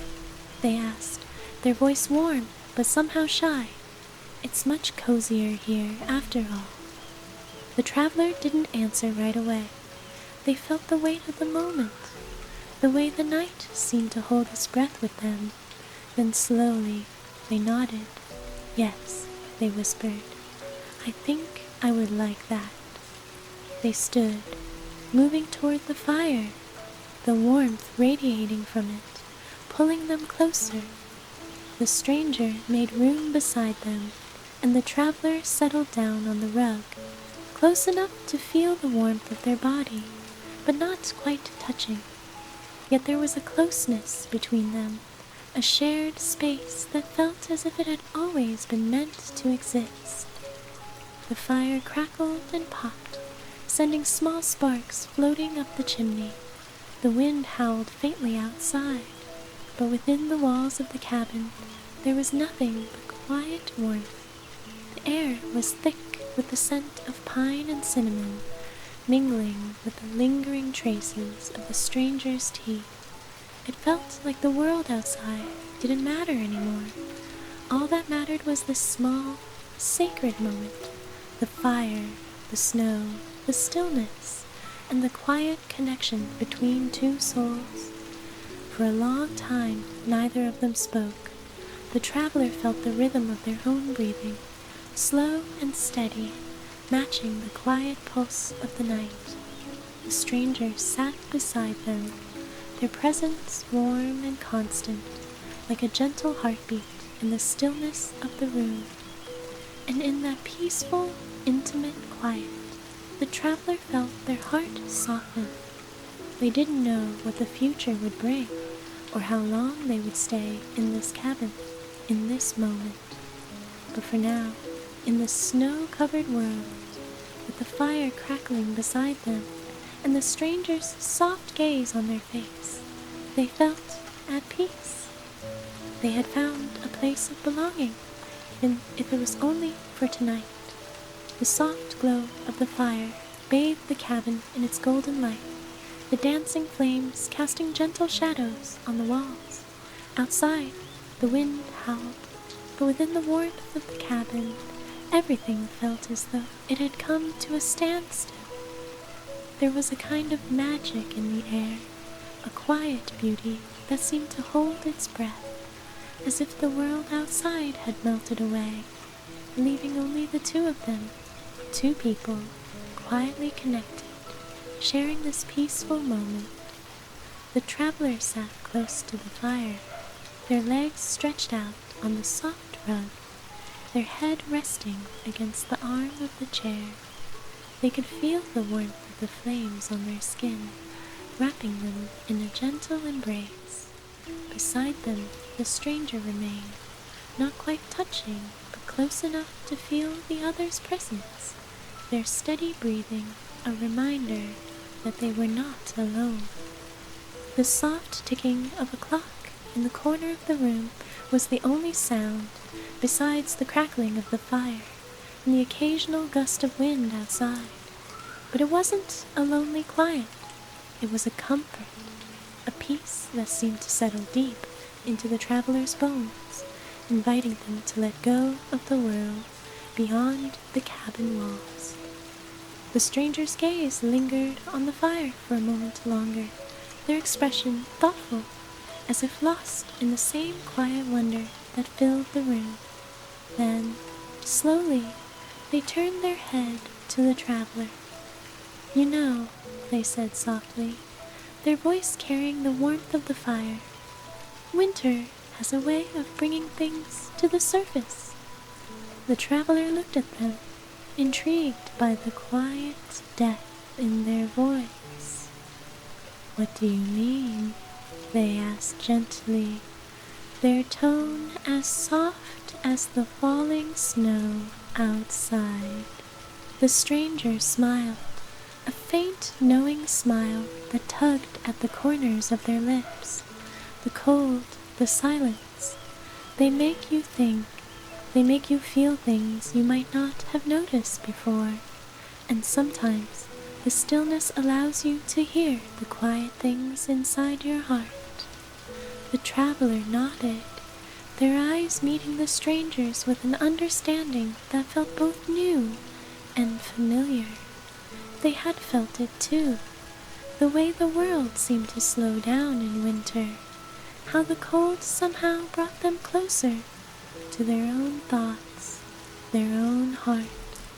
It was as though the winter night had peeled away the layers of distraction, leaving only the most essential parts of themselves. "I've never really thought about it like that," the traveler admitted, their voice barely above a whisper. "But it's true. There's something about the stillness, something about being in a place like this. It makes everything feel clearer." The stranger's eyes softened, their expression becoming more intimate, as though they were sharing something fragile, something deep. Sometimes the cold brings clarity. It clears away the noise, the clutter of the world, and when the noise is gone, you can hear your own heart beating a little louder, a little clearer. There was a moment of silence, a pause in which the traveler felt a shift, as though something between them had deepened, something unspoken, yet undeniable. The stranger didn't look away, their gaze steady and warm, as though waiting for the traveler to understand the depth of what was being shared. The traveler swallowed gently, their hearts stirring at the quiet truth in the stranger's words. The world outside seemed distant now, like a forgotten dream, and all that mattered was this cabin, this fire, and the connection they shared in this quiet space. The stranger reached forward slowly, almost as if testing the air between them, and placed a hand on the traveler's. The touch was soft, tentative, but it sent a wave of warmth through the traveler's chest. For a moment, neither of them moved, their fingers resting together in the space between them, the world outside forgotten in the embrace of this quiet, intimate moment. The fire crackled again, sending a brief burst of warmth over them, but it was the stillness of the night, the unspoken bond that seemed to settle between them, that kept the traveler's attention. The stranger's hand remained steady, a gentle presence, a reassurance. The traveler's heart beat a little faster, the rhythm matching the crackling of the fire, and in that quiet, they realized that something had shifted between them. It wasn't sudden, but rather a slow unfolding of feelings, like the way the snow falls in layers, gently covering everything, quietly transforming the world. After what felt like an eternity, the stranger withdrew their hand, but the connection lingered, soft and comforting, like a promise left unspoken. They leaned back into their chair, their gaze still fixed on the traveler. "I think," they said quietly, "the most beautiful moments in life are the quiet ones, the ones where you're not searching for anything, just being with someone, the ones where the silence is full of everything you need." The traveler nodded, their heart full, their mind floating in the warmth of the fire, the serenity of the moment. The snow continued to fall softly outside, but here, in the warmth of the cabin, everything was still, everything was perfect. And yet, there was something in the stranger's gaze, something that seemed to promise there was more to this story, more to this connection that would unfold in time. The traveler didn't know what the future held, but in that moment, they didn't need to. The simplicity of the now was enough. The warmth of the fire, the gentle silence, and the quiet understanding that passed between them were all they needed. The stranger's voice broke the stillness again, soft and steady. "Would you like to rest for a while? The night is long and we have time. There's no rush. Let the world outside wait." The traveler felt a sense of peace wash over them at the stranger's words. There was no urgency, no expectation, only the quiet invitation to be present in the moment, to let the night unfold at its own pace. "Yes," the traveler said, their voice soft, as though the simple word was the most natural thing in the world. "I would like that." The stranger smiled, a slow, kind smile that seemed to light up their eyes, and stood. They moved to the small cot by the fire, pulling a soft woolen blanket from the pile and spreading it out on the floor. The traveler followed them, slipping out of their boots and settling onto the warm plush rug beside the fire. The flames flickered softly, casting a warm, golden glow over the room. The stranger settled beside them, their presence warm and comforting, like a protective shield against the cold outside. They lay quietly for a while, side by side, both of them lost in the soft rhythm of the fire's crackling, the distant sound of the wind, and the peace that surrounded them. In this moment, nothing else mattered. There was no past, no future, only this stillness, this quiet connection that stretched between them, woven into the fabric of the night. And as they both closed their eyes, letting the warmth of the fire and the comfort of the cabin lull them into a peaceful rest, the traveler knew they had found something precious, something they had been searching for without even realizing it. The night passed quietly, like a soft, lingering dream. The fire in the hearth crackled gently as the embers slowly faded, casting only the faintest glow over the cabin's walls. Outside, the snow continued to fall, the landscape growing ever whiter and more peaceful, as though the world itself was wrapped in a gentle slumber. The traveler stirred in their sleep, feeling the warmth of the blanket and the soft comfort of the rug beneath them. Beside them, the stranger lay still, the rhythm of their breathing steady and calm. The quietness of the night wrapped around them both, a cocoon of peace that seemed to stretch out endlessly. As the first light of morning began to filter through the window, the traveler slowly woke, blinking sleepily as the soft glow of dawn crept into the room.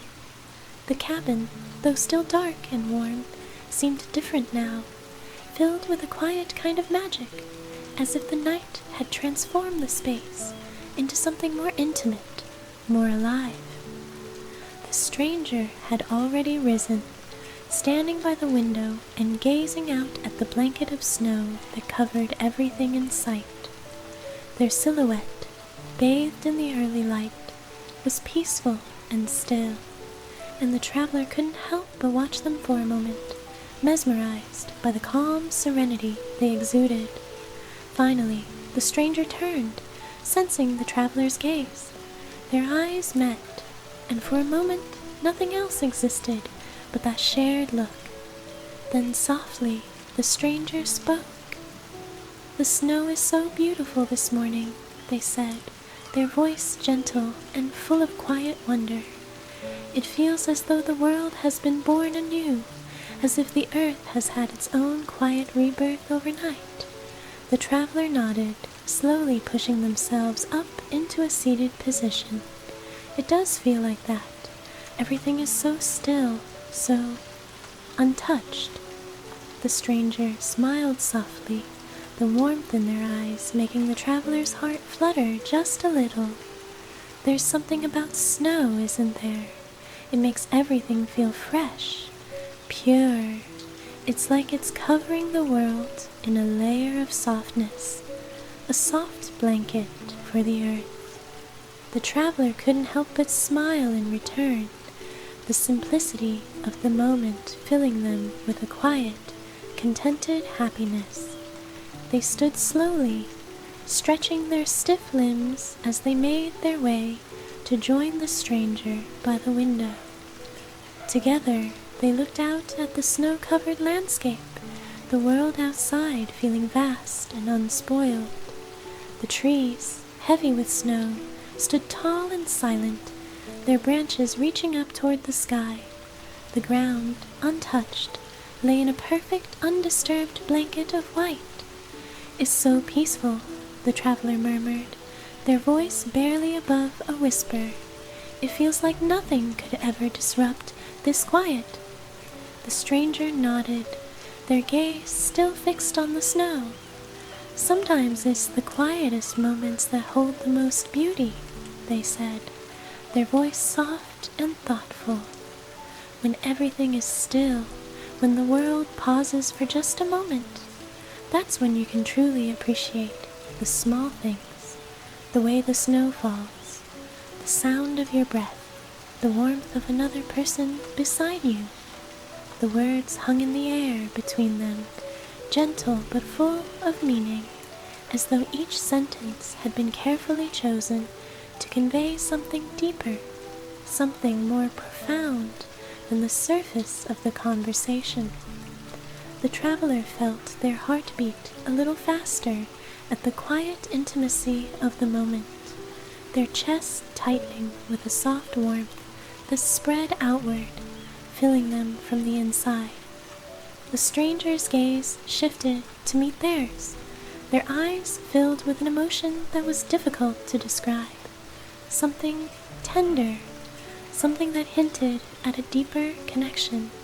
It was a look that felt like a promise, a quiet understanding between them that had grown stronger with each passing hour, each shared moment. "You've become a part of this stillness," the stranger said, their voice gentle but firm, "a part of this quiet peace. I hadn't realized how much I needed this, how much I needed to share this kind of calm with someone else. It feels right." The traveler didn't know what to say at first. They felt something stirring inside them, something soft and uncertain, yet filled with a warmth that was undeniable. They didn't have the words for it, but the feeling in their chest spoke volumes.